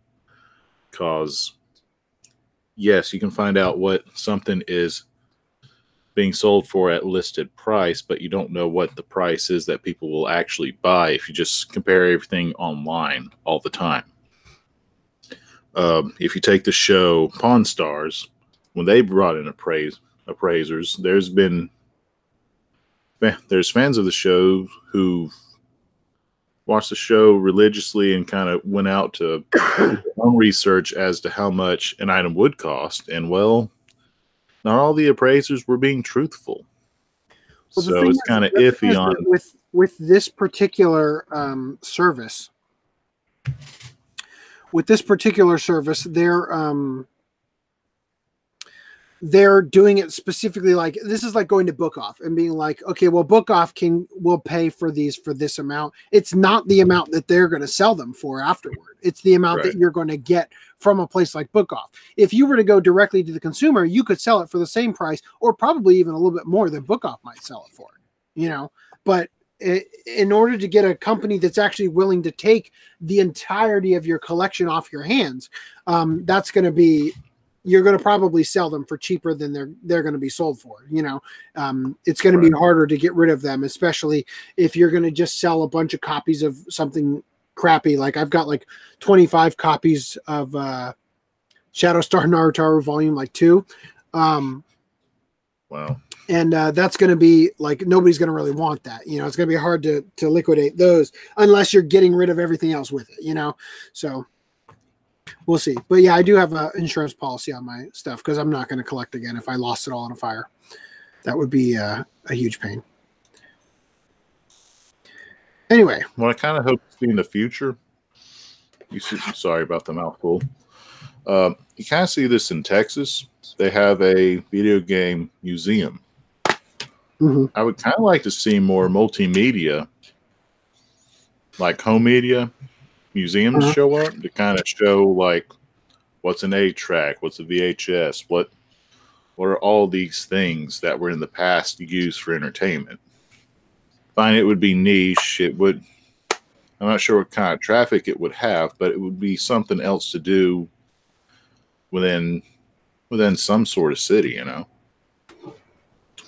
Yeah, I mean, we're going to see our generations starting to influence those kind of things soon, in the next couple of years, as people who are entering into entrepreneurial fields of setting those kind of things up are like, well, this is what I found interesting growing up. And then we're going to be like, oh, look, it's the Thundercats Museum, or I don't know, something like that. We'll see that in our lifetime for sure. And it's going to be really bizarre when it happens because it's so drastically different from what we grew up knowing, in terms of what was out there. It's like they said, when somebody dies and they give away their, $2,000 golf clubs to their grandkids, that's very different from dying and giving away your head swapped Love Live lewd figures. You know what I mean? Of course, you probably don't have grandkids if you collect head swapped Love Live lewd figures. Well, as bizarre as it may sound, that's technically a better advertising point because it is so bizarre. People would talk more about it. But it's up to them on their entrepreneur efforts. Night, old man. Old man says you have to sell it all to a rich Egyptian collector. I've heard that they're out there. So I think he's talking about in regards to video game collecting. Like for some reason, the Middle East will pay ridiculous amounts for collections, which they should be ridiculous amounts, but 100,000. Ooh, yeah. What are you spying? I'm wondering. I can't remember if I took the slipcover off of this or mine didn't have one. For Bokurano. I'm looking at your picture and I see that you had a slipcover on yours, and I'm wondering why I don't have one. I do. Or if I took mine off at some point and then kept it off because I was going to watch the DVD, but then ended up having to watch a download because I went to California. So I'm just eyeballing around to see if I can find it. I got my copy from the discotheque booth from Shelby and them. Yeah. I got mine there as well. I just don't remember what happened to the slipcover. I don't remember if I had one or not. No, I forgot if I got this at AX or if I got this at AWA. I feel like this is an AWA grab. Well, I would have bought mine at AX because that's the only convention I go to religiously. Anyway, I can't find it right now. I'll have to look for it later. I don't know if I have one. But let's get talking about Bokurano. Bokurano. Oh, I want to pull up the tweet. Yeah, I got him right here. All right. You had so much to say. I know. Okay, Bokurano. This is typically considered a Evangelion clone, but to me, this kind of takes more the Neo-Ranga route in regards to the conflict. Let's see, the series knows how to set up itself as well as deliver its content. Like it knows how to set up the situation and progress it. Then it kind of, at first, it's very bulky going into the show, but as it continues, it kind of hooks you into it, just like a good soap opera. As you try to as you see how the characters struggle, grow, progress, and have, even though things are not going to end well for them, some will try to imagine the better outcome of the future with what they have lost or have left. To me, the mech battles were more like insects fighting insects rather than colossal titans smashing upon each other with over the topness. This is more more physics based, if I have to say something. So yeah, the sheer size of them was pretty crazy. The mechs were so tall compared to most shows. You know, there's one design that just looks like it's a small bug at the bottom, but the main height of this mech was like this huge, I forgot the technical term, huge buzz saw. And you do see it like as they fight. It was like a chainsaw, but it was like a chainsaw because it had like the belt on it. Teeth. Yeah. Yeah, but it was a weird shape. So you'd see this thing kind of have legs, but this tall flap. And you would see its maneuver problems. Like if they hit it just right, it would topple over. So let's address the fact that the CG in this 2007 show was pretty freaking good, even to today's standards. For the integration. Oh. 2 episodes I want to highlight is in the middle when they had what's her name? Which one? Darn it. Orphan Girl. What's the orphan girl's name? Kana? No, the other orphan. Kana's parents were alive. The orphan girl was the No, well, yeah. The orphan girl was the one with the tomboyish haircut. Yeah, And we're yeah. demonetized. Hooray. Shoot. By the way, we called it March of the Piss Ants at request of FDD&M, who ended up not being able to join us. Do you know why he wanted to call it that? Because they don't suck up to anyone. Just because Dung Beetle referred to them as piss ants. Okay. All right. What's this character's name? You know, I honestly don't remember any of the characters' names except for Kana and if I saw the names, I'll pull up the thing. I'm just taking off. Hold on. Let me just change something in the description real quick.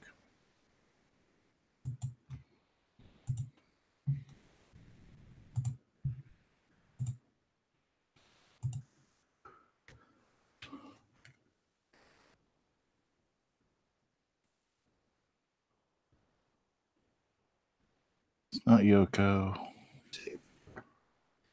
I'm going to pull up the character page on Anime Planet.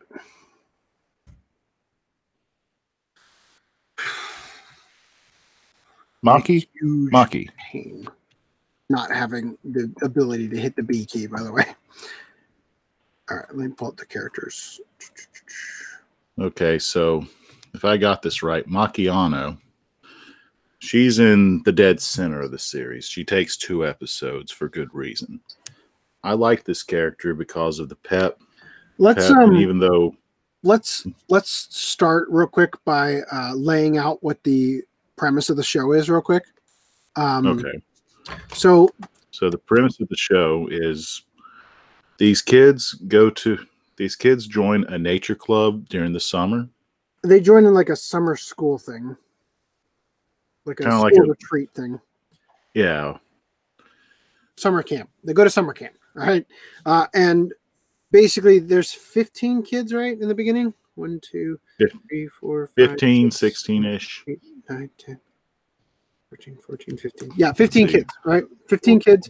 And they are led into a cave by one of the girls there who turns out to actually not be from their Earth. We learn later on. And in the cave, they find all this computer equipment and some guy in there named Coco Pelli, or that's at least what he calls himself, coaxes the kids into joining what he called a game where they would pilot a robot against enemies, right? So they're thinking video game or something, right? And they have to put their hand on this thing, and it makes them part of a contract where they end up piloting this robot that they dub Z Earth later on in the series. And the catch is that you piloting that robot actually uses up your life force. So after you are done piloting it, you die. So all of these kids are going to die, with the exception of Kana, because her older brother is a real dick, and he's super mean to her all the time, and basically doesn't let her join the contract, and ends up accidentally saving her. And then, like Shadowstar Narutaru, which is another series that was created by the same guy, a lot of the characters are friggin' awful people. At least in the beginning, a lot of them are just awful people. Particularly the one guy who's just constantly beating up his little sister and whatnot and being so awful to her. And this character here, who's a real tryhard, this is the character in the opening that holds the Desert Eagle, which is friggin' enormous in his hands, because he's like such a little kid trying to be tough. Well, it's a Desert Eagle mock-up. It's a pellet gun. Yeah, obviously. And the Desert Eagle speaks volumes to the people holding it. It just says a lot about people. Anyway, so the characters are dying off one by one, and the show is sort of approaching it from the psychological aspect of knowing you're going to die. And you have to defend the Earth. And then they throw you this wild loop in the middle where you find out that the robots that they're battling also have a bunch of kids in them, a bunch of people in them, and that they're battling for the survival of their parallel universe version of Earth. and that they have to win in order for the Earth to survive. And every time they defeat one of them, they're destroying an entire galaxy of a parallel universe. So pretty deep stuff. And like I said, when at the beginning, because the characters are such awful people, you say characters. There's only 4 characters I noticed at the beginning that were quote unquote terrible, but the others seem to be kind of normal. Okay, what I'm saying is in Shatterstar Naruto, which I'm guessing you haven't seen, they are awful to they are bullies in a way like you don't normally see anime bullies this freaking awful. In Shatterstar Naruto, they insert a test tube from like a science class into a girl's hoo-ha and kick her in the stomach to try to make it shatter inside of her. They are awful people. Wow. Okay. So this is like Gantz level. Horrifying. No, it is so bad. And the thing is that in Shatterstar Naruto, you watch those awful people get eviscerated by like the main character and her like robot companion. I don't remember. It's been a long time, but it's like when the guy who created this is so good at making characters that are so awful that it's okay to watch them die. You know what I mean? Like you almost look forward to it when you finally get to see it. So Old Man says, I haven't seen Bokurano. The last mecha anime he saw was Gridman. Yeah, I'd like to do Gridman when it comes out on physical release as a watch club thing, because I'd like to revisit it. I've seen the first like 3 episodes when I was working on the first impressions video, but yeah, this show was so much better than I thought it was going to be based on the cover and stuff.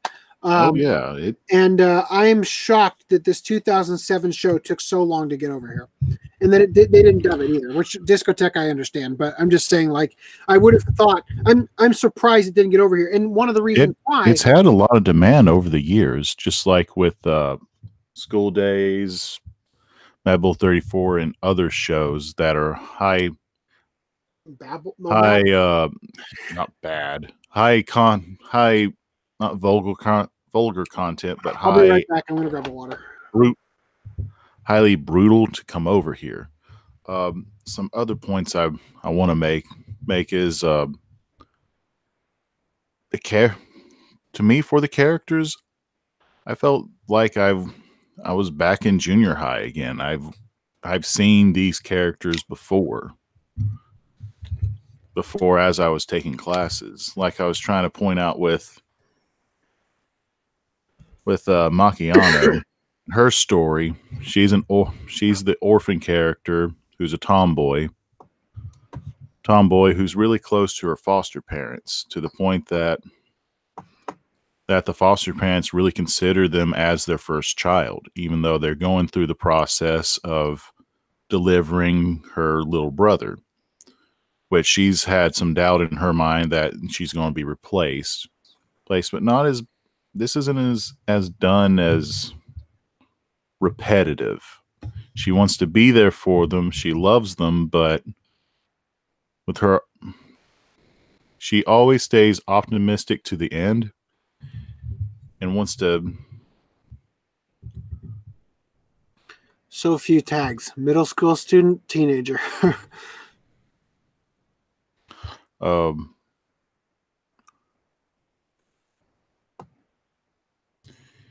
You see her approach this with courage the whole time.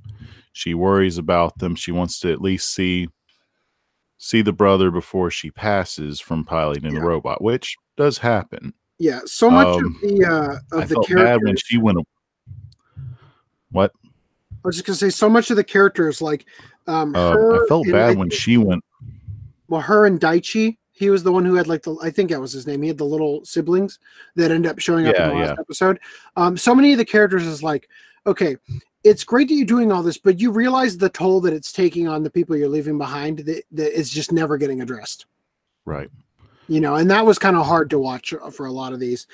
So real quick, I just say that one of the reasons I feel like this didn't come over here till way later is because of the one girl who was sleeping with her teacher, because that got really adult really quickly, and the thing that he was filming them and posting it on the internet, if the laws continue to change, this might become contraband. You know, I mean, well, it's done in such a way that he's the bad guy, and well, it was tastefully done. How to avoid the situation. It wasn't. It wasn't like it's, you know, they say like pornography doesn't really have a description, but you know, when you see it, I wouldn't consider what they did here pornography, right? It was would be like drawing on purpose, but I'm just saying that like the Arby's thing clearly isn't pedophilia, right?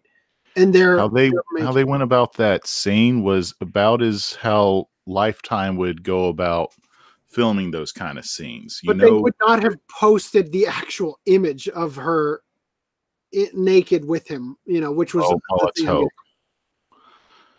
Although that Netflix documentary show that they're making on some trans person, they keep complaining that they're not allowed to show genitalia of underage kids. I'm like, what is wrong with you guys? Okay. Yeah. Side note. So one more detail with this with the Macchiano is, if you compare this to Digimon, there's some similarities.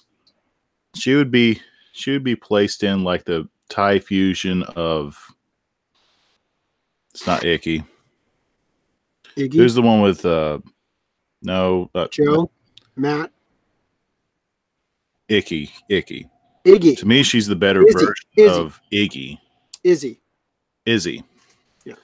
Of Izzy, because what I didn't like about Izzy, yes, he was adopted. I liked that hook, but I never liked how he always techno babbled to be the smarter person. In this case, she is the orphan character, but with her tomboyish ways and how she talks about her family all the time, and gets a chuckle at how her dad always punishes her with this one distinct way. Yeah. Way before the punishment happened, which that was funny when she came home late. I didn't expect that to really happen. I thought it was like an exaggerated story. I felt like there was more heart involved than with Izzy just kind of approaches family, kind of hears about them talk. It was more talking than showing. When this hardly show the parents in Digimon. So back to the girl who ends up having sex. There's this one character who was nice. He was about to die, so you kind of see him go through the stresses of he's about to die. He has nothing to live. Kaneko, thank you. No, Kako. Kako? Yeah, his name was. They called him Kako-kun. Yeah, this guy. Iso Kako. Yeah. Isao. So Kako. you get to see him. Isao Kako. His backstory is his father abandoned him. His sister always down talks him. His mother doesn't know what to do, so he's kind of in this sort of rebel without a cause scenario. But since he's about to die, all's right. He ends up in a situation that makes him look like the bad guy for obvious reasons, then ends up not piloting the robot, which enters the girl as described. It made out to be the bad guy because he tries to rape her? Yeah. Yeah.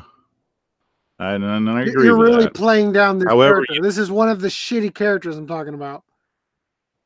Well, he turns up to be a shitty personality character. At the beginning, you couldn't tell that from him, but when he gets nearer to death and dies prematurely than what he thought, yeah, he's a real shithead. Yeah, Koyamushi shithead because of the situation. That's fine, not because I'm leading to another character. Well, all this actually, let me pull up my tweet. My tweet right here. Can I please just finish your brains out, don't you?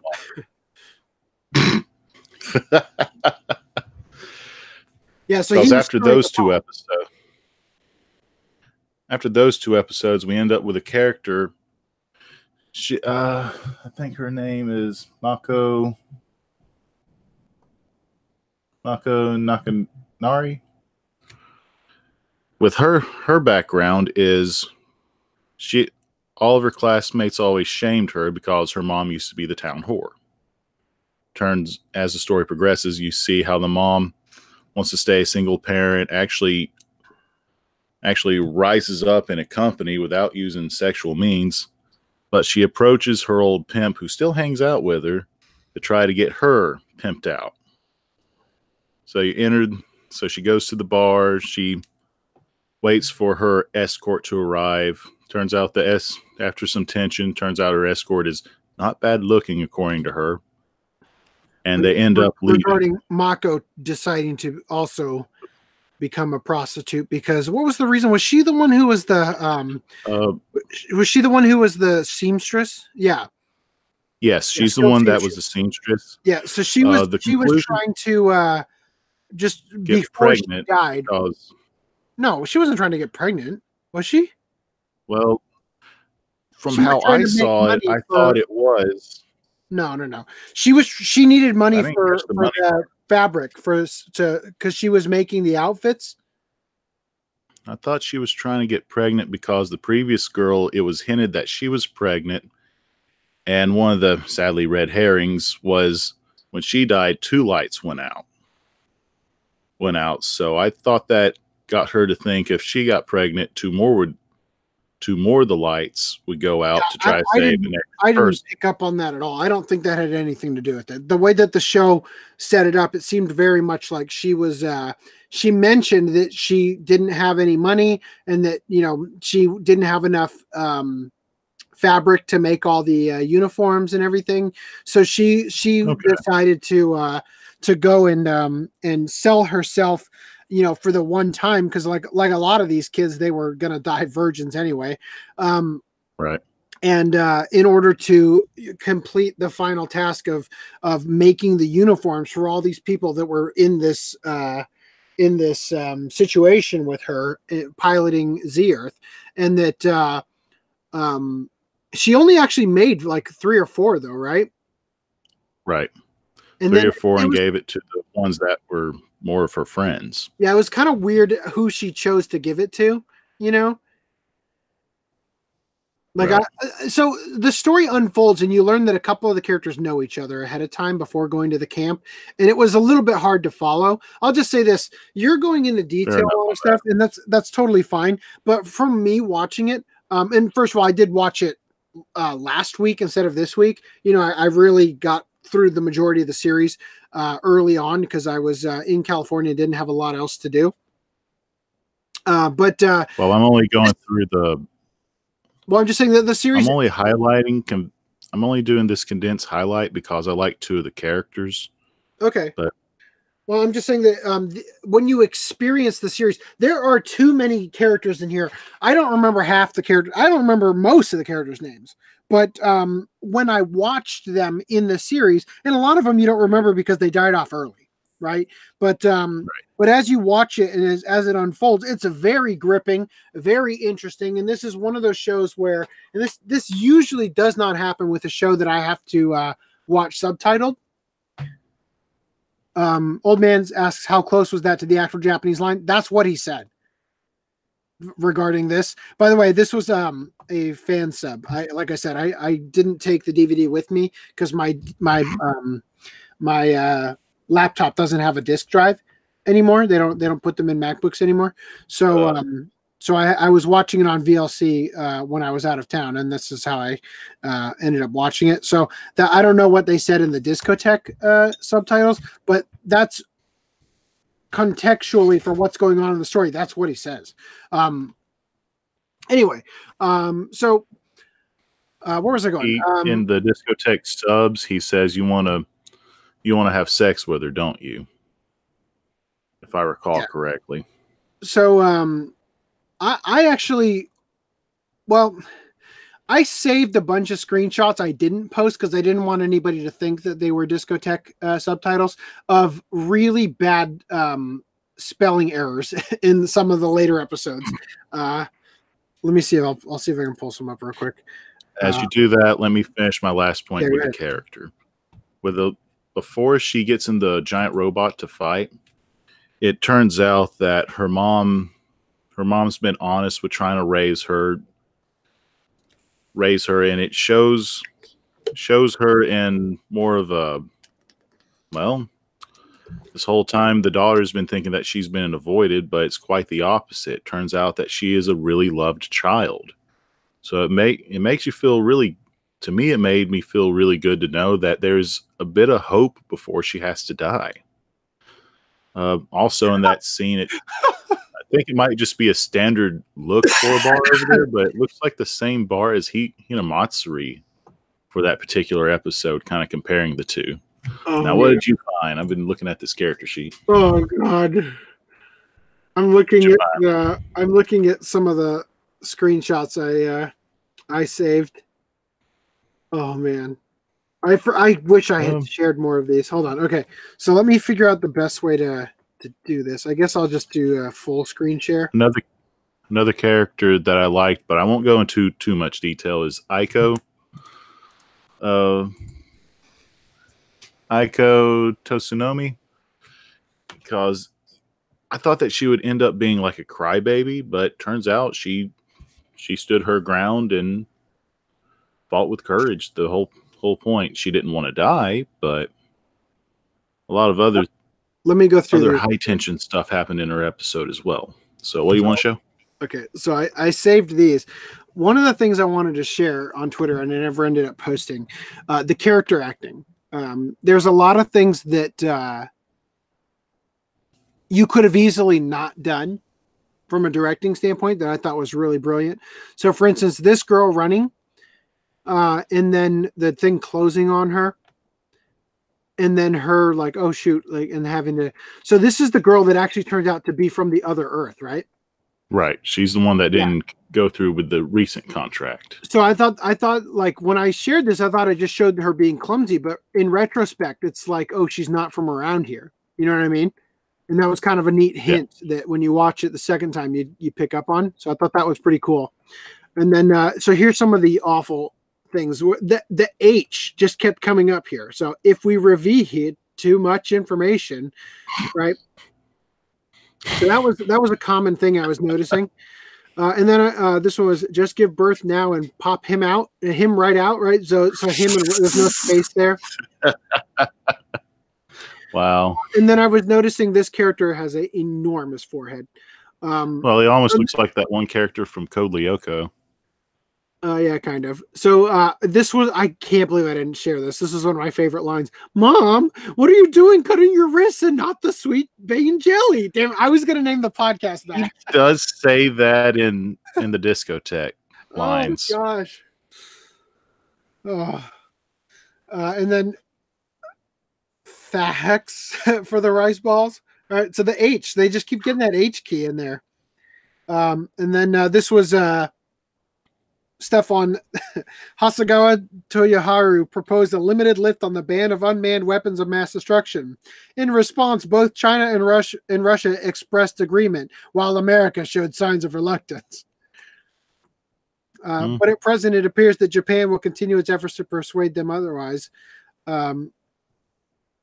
It's like it's so unfortunate that all the kids were Japanese, you know. Like this story, this could make a great Hollywood remake, you know, where it actually has like a more diverse cast, because all of it taking place in Japan is like, of course, America doesn't care, you know. But we kind of want to see. We've secured more than enough buses for every O. I doubt this would happen. I doubt that this would happen, but one thing I would like to see would be like a trilogy movie where you see it goes through the same events, but you get to see some of the people who didn't fight get to fight like that one terrible guy that was about to rape the other person, just to get that curiosity out of the way. But that's also kind of not the point of the show either. The guy with the sweet bean bun line. He was reserved to not fight.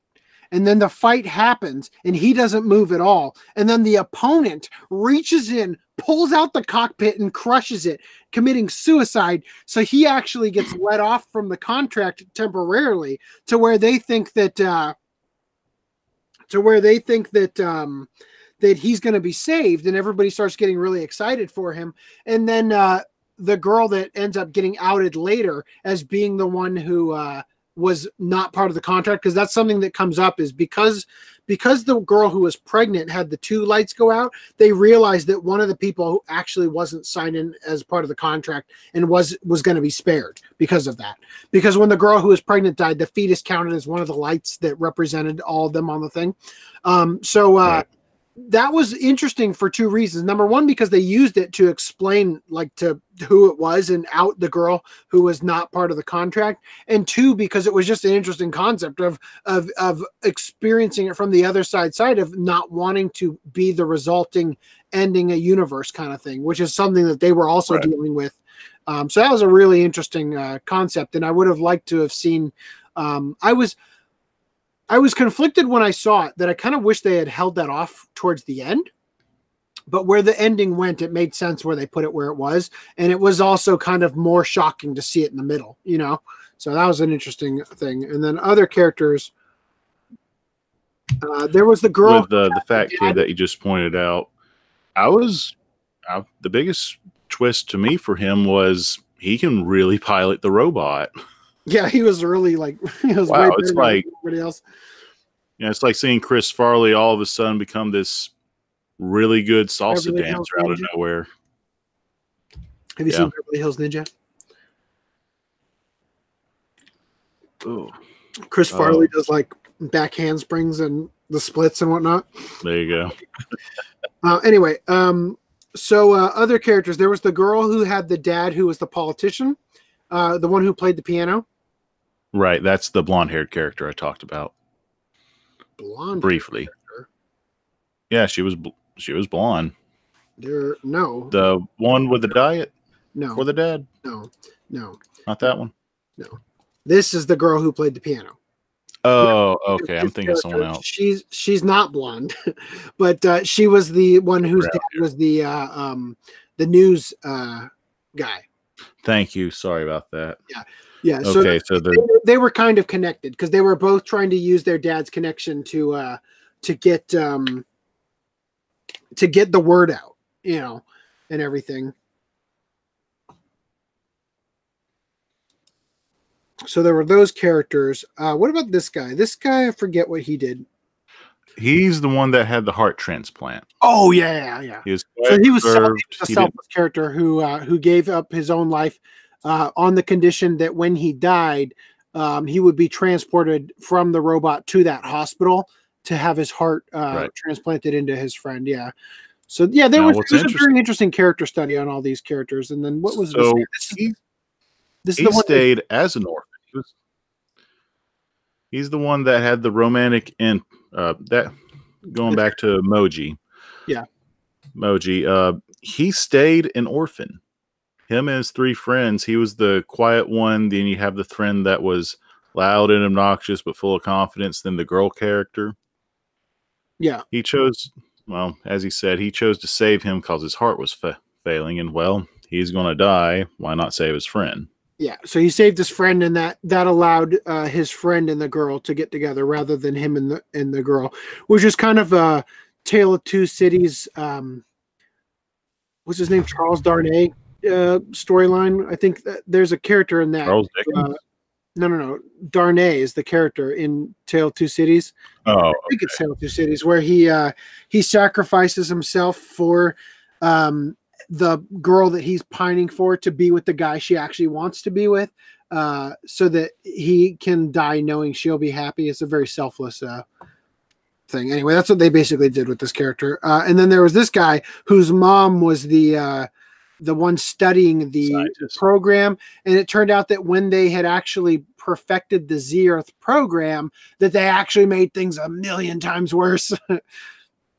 He got a lot of development because we see him get a girlfriend, even though she died. You see him kind of sort of act like a leader in some parts. Which one? Point out to the other kid, the one that I called a blonde who was brown headed. Aiko. Yeah, because those two got close. Yeah, well, they got closer. Remember, she died in his arms. there's a bond, that happens when you're, like Band of Brothers style kind of scenario going on here, where you're all like in it together in the trenches. And then I feel like we're missing somebody. This was the girl who slept with who is this guy? Yeah, the ex-prostitute one. Yeah. Sorry, I got her confused because this is the one she's wearing the actual outfit the other girl is making. And then this is the first guy. So I guess we've gone over just about everybody except for the guy who. So let me go over a couple things real quick. Okay, so not this character. This character. Nope, not that character. Damn it. This character. This is the first guy who fights. And he uses a laser beam and obliterates a mountain. And it was really interesting. Like, the thing that got me hooked on the show right away is that another character, this guy's dad, was a real estate developer, and he was eager to take advantage of the fact that the mountain was now leveled off to build a golf course. Right. Yeah. And this guy's older brother was saying, like, you can't do that because the people of Japan are going to turn against us for taking advantage of the tragedy. Right. And he's like, oh, they'll get over it and whatnot. And this kid took after his dad. God, it was just so funny how many of the characters that were so awful ended up accidentally killing their most like desired thing. Like, he ends up landing in the robot on his dad's special sports car. Oh yeah! Oh my God, that design! It almost looked like one of those 1960s fantasy submarines that you see like an all glass sort of dome over it. Didn't his dad kind of look like the Onceler from the Boondocks?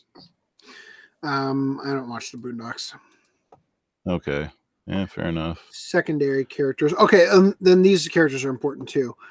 So this is, again, brilliant choice of writing. So this character here, when they end up, the word starts to get out and the military starts to get involved, this guy points his gun at a character that we really haven't talked much about or explained. There's a character named Koyamushi, which is known as Dung Beetle, right? This name ends up translating to Dung Beetle. This character is like the what's that character in Madoka Magica that contracts them? Kyubey. Yeah, Kyubey. So this character is basically the Kyubey of this series, right? And he's, as it says here, the high stakes game master, right? And when that character points a gun at him, he like teleports this character away without the gun or his arm, right? So his arm gets cut off in the process, and then he teleports him back, and he's like keeled over in pain. And it was so brilliant what they did is because they gave him a prosthetic arm, and the prosthetic arm was also being used to monitor everything. Like, so the Japanese had actually used the fact that this guy lost his arm as a way to spy inside the Z-Earth mech. That really, like, again, just the writing of this show was so brilliant, where they were really taking into consideration how people would act, and how Japan in particular, like the way the kids took on the role as a responsibility and resigned themselves to the idea that they were going to die. I think if there was an American thing, a lot more of those kids would have been freaking out and refused to fight and let the entire earth get destroyed, over just like, all that kind of stuff. But it's really smart with this character. And then this other character here ends up being the mom of the two like orphan kids. Only the son. Or no, yeah, just the son, right? But now, what got me with this was when I first saw her and him, they looked similar, so they got the art down right. But I didn't think that she would have been his mother the whole time. It was pretty. It was obvious, but I didn't expect it to be that obvious. They didn't make it too obvious. It seemed like they were hinting at it at the beginning, but because of the way the twists and turns the show takes, it could have gone anyway, right? It seemed like it was like you weren't surprised that it happened because it was one of the outcomes that you thought could have happened. But The thing is that they do something that the Coen brothers style of writing. When this character dies, it's like you're just really not expecting it to end there, you know? Oh yeah. I guess I won't. I was going to bring up a show that I will ruin the show if I bring this up and talk about it, because it's something that happens right before the show got canceled. So I won't do that. You guys should watch Terminator Sarah Connor Chronicles though. Anyway, so but yeah, very great characters, great cast, very interesting, and they focused on each character an appropriate amount for how important they were to the story. Really dug how they handled it. The only thing I really didn't like was the TV news guy.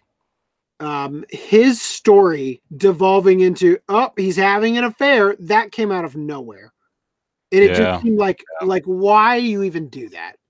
Like, that episode just felt like trash. Like, so this character's dad is like a TV news personality, and he's helping them get the word out, and he's talking about it, and the ratings are through the roof and everything. And she ends up finding out that her dad is like sleeping with his, like, some actress or something, and it like blows up and is this huge scandal, and it's like, but why? That was so unnecessary. And if your daughter is contracted in this thing, like, I didn't buy it. I didn't buy it at all. You know, what hurts for me is they point it out, but it doesn't go anywhere. It doesn't go anywhere. It was a misstep, I think, in the storytelling. Maybe in the manga there's more to it. I don't know. That mecha guy, I think, was reading the manga, and it would have been great to have his insight. But maybe he can comment for us if he actually got a chance to read it and let us know in the comments. But that was lame. And then something else just came to mind. I was gonna say, I forget what it was though. But yeah, that was the thing that really turned me off at that point. It just felt really unnecessary. And then the part with this character's husband sort of came out of nowhere, and it just felt like I would have liked to have had a little bit more lead into that. Like, if we had if that story had been established a little bit earlier on in the show, and then we learned that, that's this character, like, that could have been maybe a better way to reveal that information. But considering how complicated the story is, I think they did a pretty good job. Oh, Reese, I'll agree and disagree with that. Way earlier, Reese says, didn't he hump a dead moose, referring to Tom Green? That's what I was thinking of. Yeah. I combined the two things he did. That's what they said. I haven't seen the clip of that yet. No, I've seen at least like a screenshot of it. Yeah, it's I will agree to disagree with where they placed her Misumi Tanaka's backstory cause at where they placed it, you see at this point the story ball's hurtling, it's going fast, and you know it's going to be the end. Yeah, I remember the other thing I was going to say. It kind of blanketed the character to relax before they go to sleep, before this one character goes to sleep. So kind of aided with the slowdown of the show, or the wrapping up of the story. So the other problem that I had with the series, oh God, no, there was two more things. Shit. Okay, so this character is the one who evades the contract, right?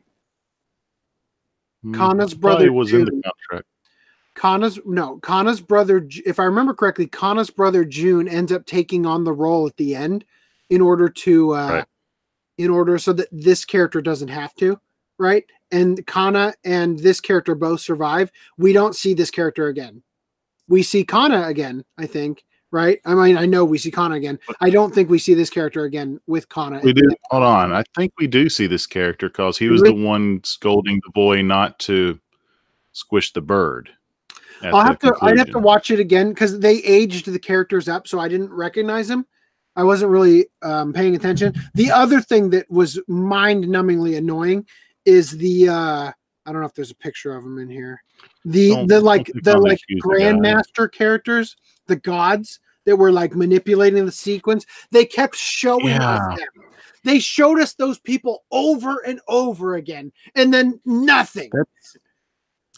That's kind of why I wanted the movie compilation to go into these different facets that they didn't explain. To me, this is kind of similar to the Death Gods in Death Note, where they try to describe it, then they do nothing with it, with them as much. Huh.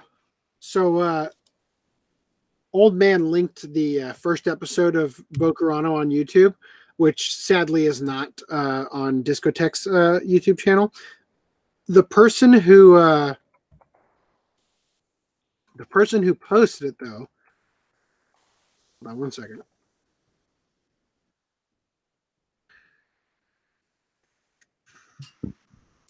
You know, we haven't talked about the ex-Yakuza guy.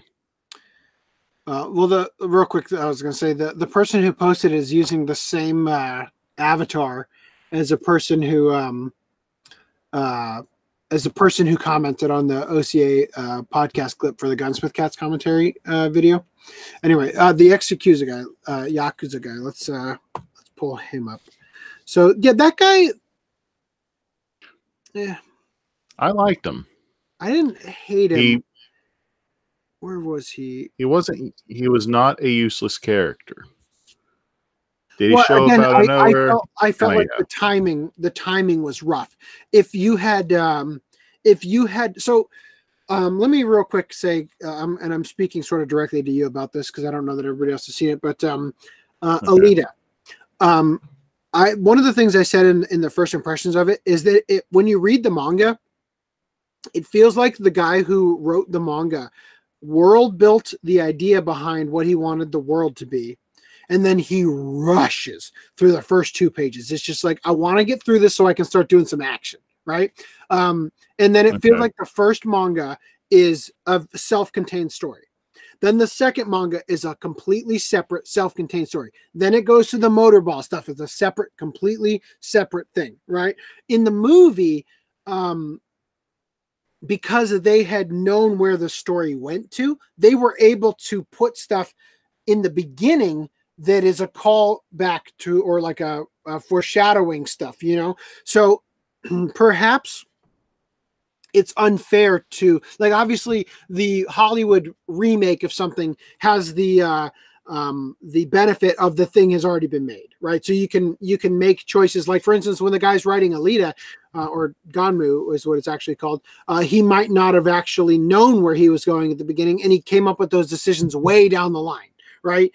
But if you're rewriting the story, you can put some of that stuff at the beginning, is what I'm saying. So that's the problem I have with this character, is that him and the whole Yakuza thing felt like if we had gotten to see that earlier and built that up, even as a weird side story where we're seeing that happen. Like in Game of Thrones, they will jump from this character's perspective all the way across the world to another character's perspective. And then over the course of like 9 seasons, these characters finally meet, right? And you watch this building up constantly, and they're like hearing about things that are happening in this part of the world. So what I'm saying is that it could have been interesting because the impact of that could have been so much stronger to have built that up simultaneously while all this is going on. And then at the end, it's like, oh, that's who this character is, and they're related to this character. That would have been an interesting way to handle this. But it could have also I'll agree with you on the other that. way. Let me put it this way: if they had hour-long episodes, they could have done a lot more with this. But as far as what they handled, I think they did a pretty good job, and my complaints are very minimal. The only thing is the irritation behind a couple of choices that I just didn't agree with, like the guy cheating on his wife while his daughter's in a contract where she's gonna. It just seemed completely stupid. E. Castro says, I think it would be worth reading the manga because based on what you're saying, there's definitely a lot of differences. Yeah, I would actually like to read the manga. I don't have the cash for it at the moment, but it is something. And I think it was actually. Maybe I'm wrong. If it was, please correct me. Let me check. Got E. Castro also says, I haven't seen the show, though, only read the manga. So he's basing it solely on that. I believe it. Regarding, hold on, let me double check and see what. I don't know if I said this, but regarding the pace, it took a little while for me to get into it because of how condensed they really did the story. Cool. Who's the publisher? Over here, it took me like 3 episodes. Then I started to get into the mood to watch more of it. Good. Viz Media. They released it in 2012. Okay. So I can't stress enough how much I thought this was going to be kind of a boring watch. I don't know what it was about it. I feel like I had heard about it before, but I'm actually thinking of Deno Coil was the one that I was actually thinking of, where I knew about it. I don't know why I even bought this, but I just got to say, like, I can't stress enough how much I was not expecting to really like this show and how much better and more enjoyable of an experience it actually turned out to be, especially considering the fact that I've seen Shadowstar Naruto, because that was really rough to get through for entirely different reasons. Just the characters being so awful and having to sit through how awful those people were. Earlier, I think Old Man brought up Gantz. That's another series where the characters are more realistic. Like in anime, you often see characters who step up to the plate and they take on, grabbing destiny by the horns, so to speak. In Gantz, some of those characters, they don't want to be there. I mean, they're in the game master, like high stakes game thing. They get sucked into that. And it's pretty awful, actually, I'll just say Gantz is actually a really great show if you haven't seen it. But yeah, it's just like it's a good change of pace in anime to get away from the idealized view of characters and stuff into like a nitty gritty, even to the point where sometimes the characters are fictionally awful. Like they're like a parody of themselves. Yeah. Oh, did Augie bring up Gantz? I did. Yes, I did bring up Gantz when we were talking about overcruel characters. Okay. Going back when I was comparing this to Neo-Ranga, I still stand by it. The situations that they were put in, the type of action that the two have in comparison are very, very similar on how they applied it. It's kind of similar. Neo-Ranga, the characters didn't die, but yeah, I think that I don't see this. You called it you called it an Evangelion clone. You called it a cone. I think Eva clone with influences of Neo-Ranga. Yeah. Why I say Eva clone is because I don't think it's a clone other than the fact that there's young pilots. That's the only thing. Young pilots and near the end of the world potentially. I don't know. I'm going with other people calling this Eva clone. Does it have the same sophistication as it? No, it should be considered its own, and I agree with you on that. I don't know. I wouldn't call it an Eva clone just because I think that it is so different from anything else I've ever watched that I think it really earns its own spot. All right. I would recommend this to be a watch. Just be awake when you watch this. Yeah. Oh no! So that's actually one of the benefits of it being in Japanese is you have to read the subtitles, right? And that's occasionally there are shows that I will intentionally watch subbed because I am forced to pay attention. Although I will say that there were a couple lines in this, and I can kind of get away with this because I know enough Japanese that I can get the gist of what's going on better than a lot of people would. But there were a couple lines that went by too quickly that I couldn't read them. But given the situation, it's like I didn't bother to rewind and try to see what they said because it was like, I don't want to call it fluff, but it was like you could kind of get the gist of what they were saying, even if you didn't speak Japanese. Like it wasn't plot crucial lines all the time. But it was an interesting watch. And something else I'll say about this is one of the first anime in a long time where because I had to schedule time to watch anime, especially for the podcast. This is one of the first anime in a long time where I will sit down to watch one episode and end up watching 2 or 3.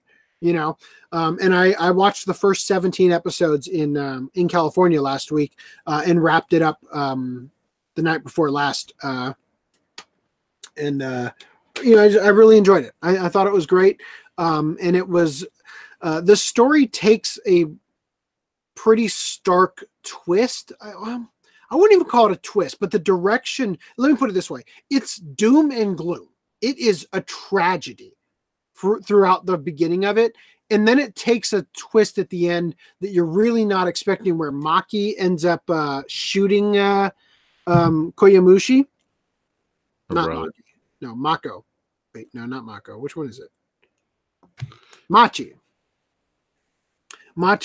Yeah. So we learn later that Dung Beetle was actually human at one point, and for some reason, he's actually in a very similar situation. Machi and Dung Beetle as June and Kana, being that when the same thing happened in their world, he prevented his sister Machi from joining the contract. And then I guess they have this weird thing where the person who wins the competition, I guess, or like who is the final pilot who doesn't die, they get to go on and be the person who brings the next group at another universe in. That was another weird thing about Coco Pelli. And in her sort of thing, like that could have been dragged on for another episode. I felt like and expanded upon. It felt like they were trying to throw some heavy stuff at us that just didn't have the weight because there wasn't enough time to build it. You know. At the beginning, what threw me off? Pink-haired girl in that one part. I don't remember. At the beginning, at first, I thought, just like anyone else should think, I thought that that what they fought against were different invaders that weren't human. And the first two that I saw them fight didn't really look like that they were a threat at all.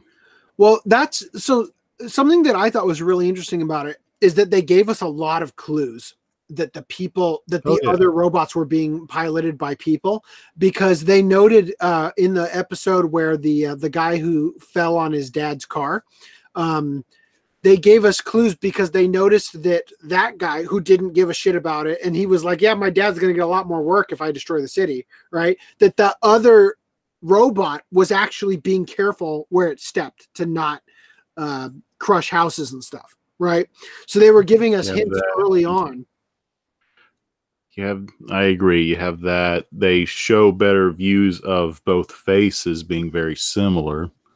Then right before the person with the heart that died and gave the heart, he explicitly said, and didn't say too much, but said that when he was fighting, the other robot was given the same waves as he was.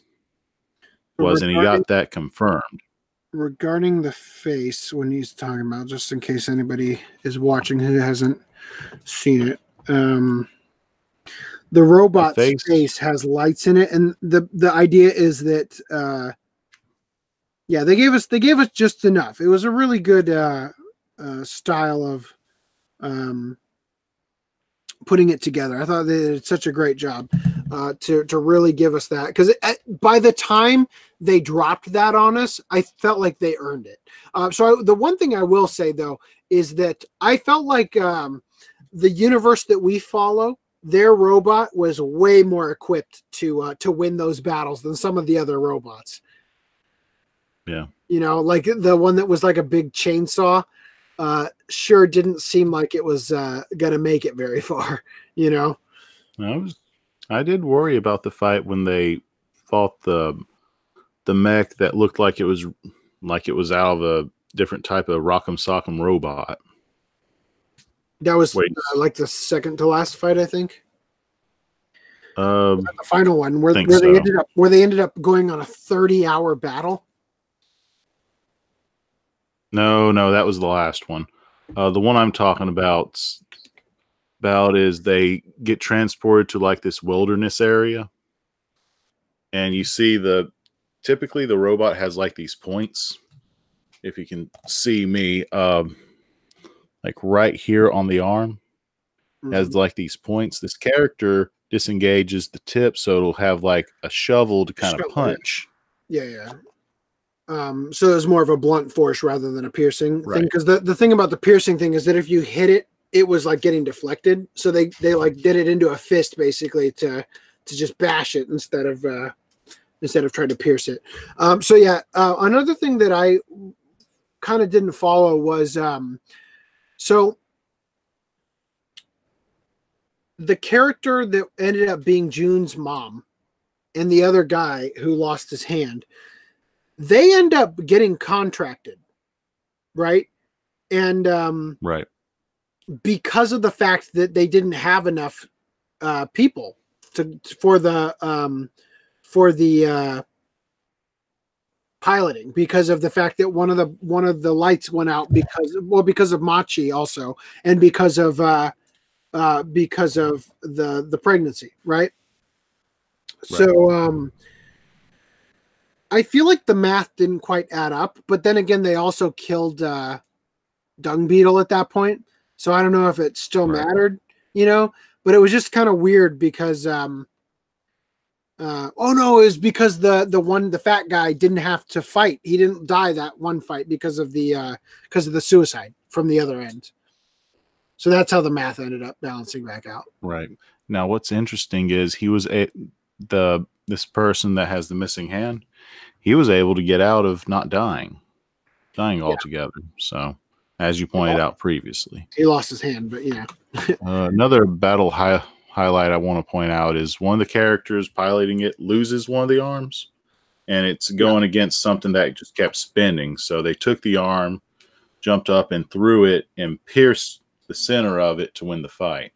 Yeah, that was the blonde girl, wasn't it? Yep. Yeah.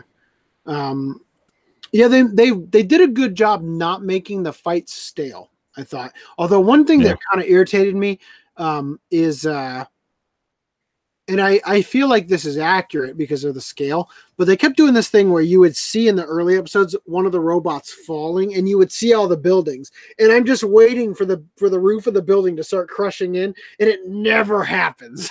the thing is falling so slow, and then they'd have one close up way later where like, okay, so that building got crushed, but you're just seeing this skyline, and I'm just like, here it comes. Nope, it never happened. Going back to Maki in her arc, her dad or her foster dad is a big otaku. He comes home and watches the show at 6:30. He builds model kits, and one of the model kits happens to be Z-Earth, which has an alternate name of the Death Angel. Yeah, which I thought was a kooky thing to include, but you have two names for the mech technically. Well, yeah, because it didn't actually have a name. That was just the I almost hit stop broadcast instead of stop screen sharing. You didn't really have a name for the they came up with the name for the mech, and they called it Z-Earth because it was protecting the Earth. So it was technically G-Earth the way they would say it, but yeah. So yeah, that was an interesting, like, they really developed the characters in a way that was real pleasant to watch. And like I said, those characters at the beginning were just so awful that you kind of didn't care that they were dying.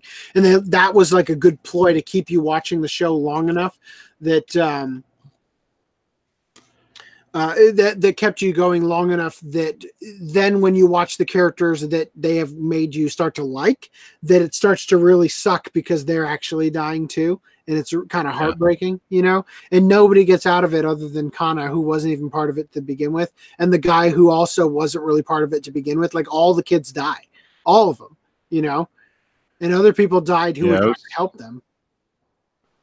With some of the episodes showing like a glimmer of hope, I didn't know where the ending was going to go because I'm not familiar with this guy's work. I was either suspecting they all died and they just leave it as that, which is what he done, or at the end somehow they get a wish and they all come back, which I'm not familiar with this guy's writing, so it could have been one of the two in my speculation. I don't remember how Shadowstar Naruto went.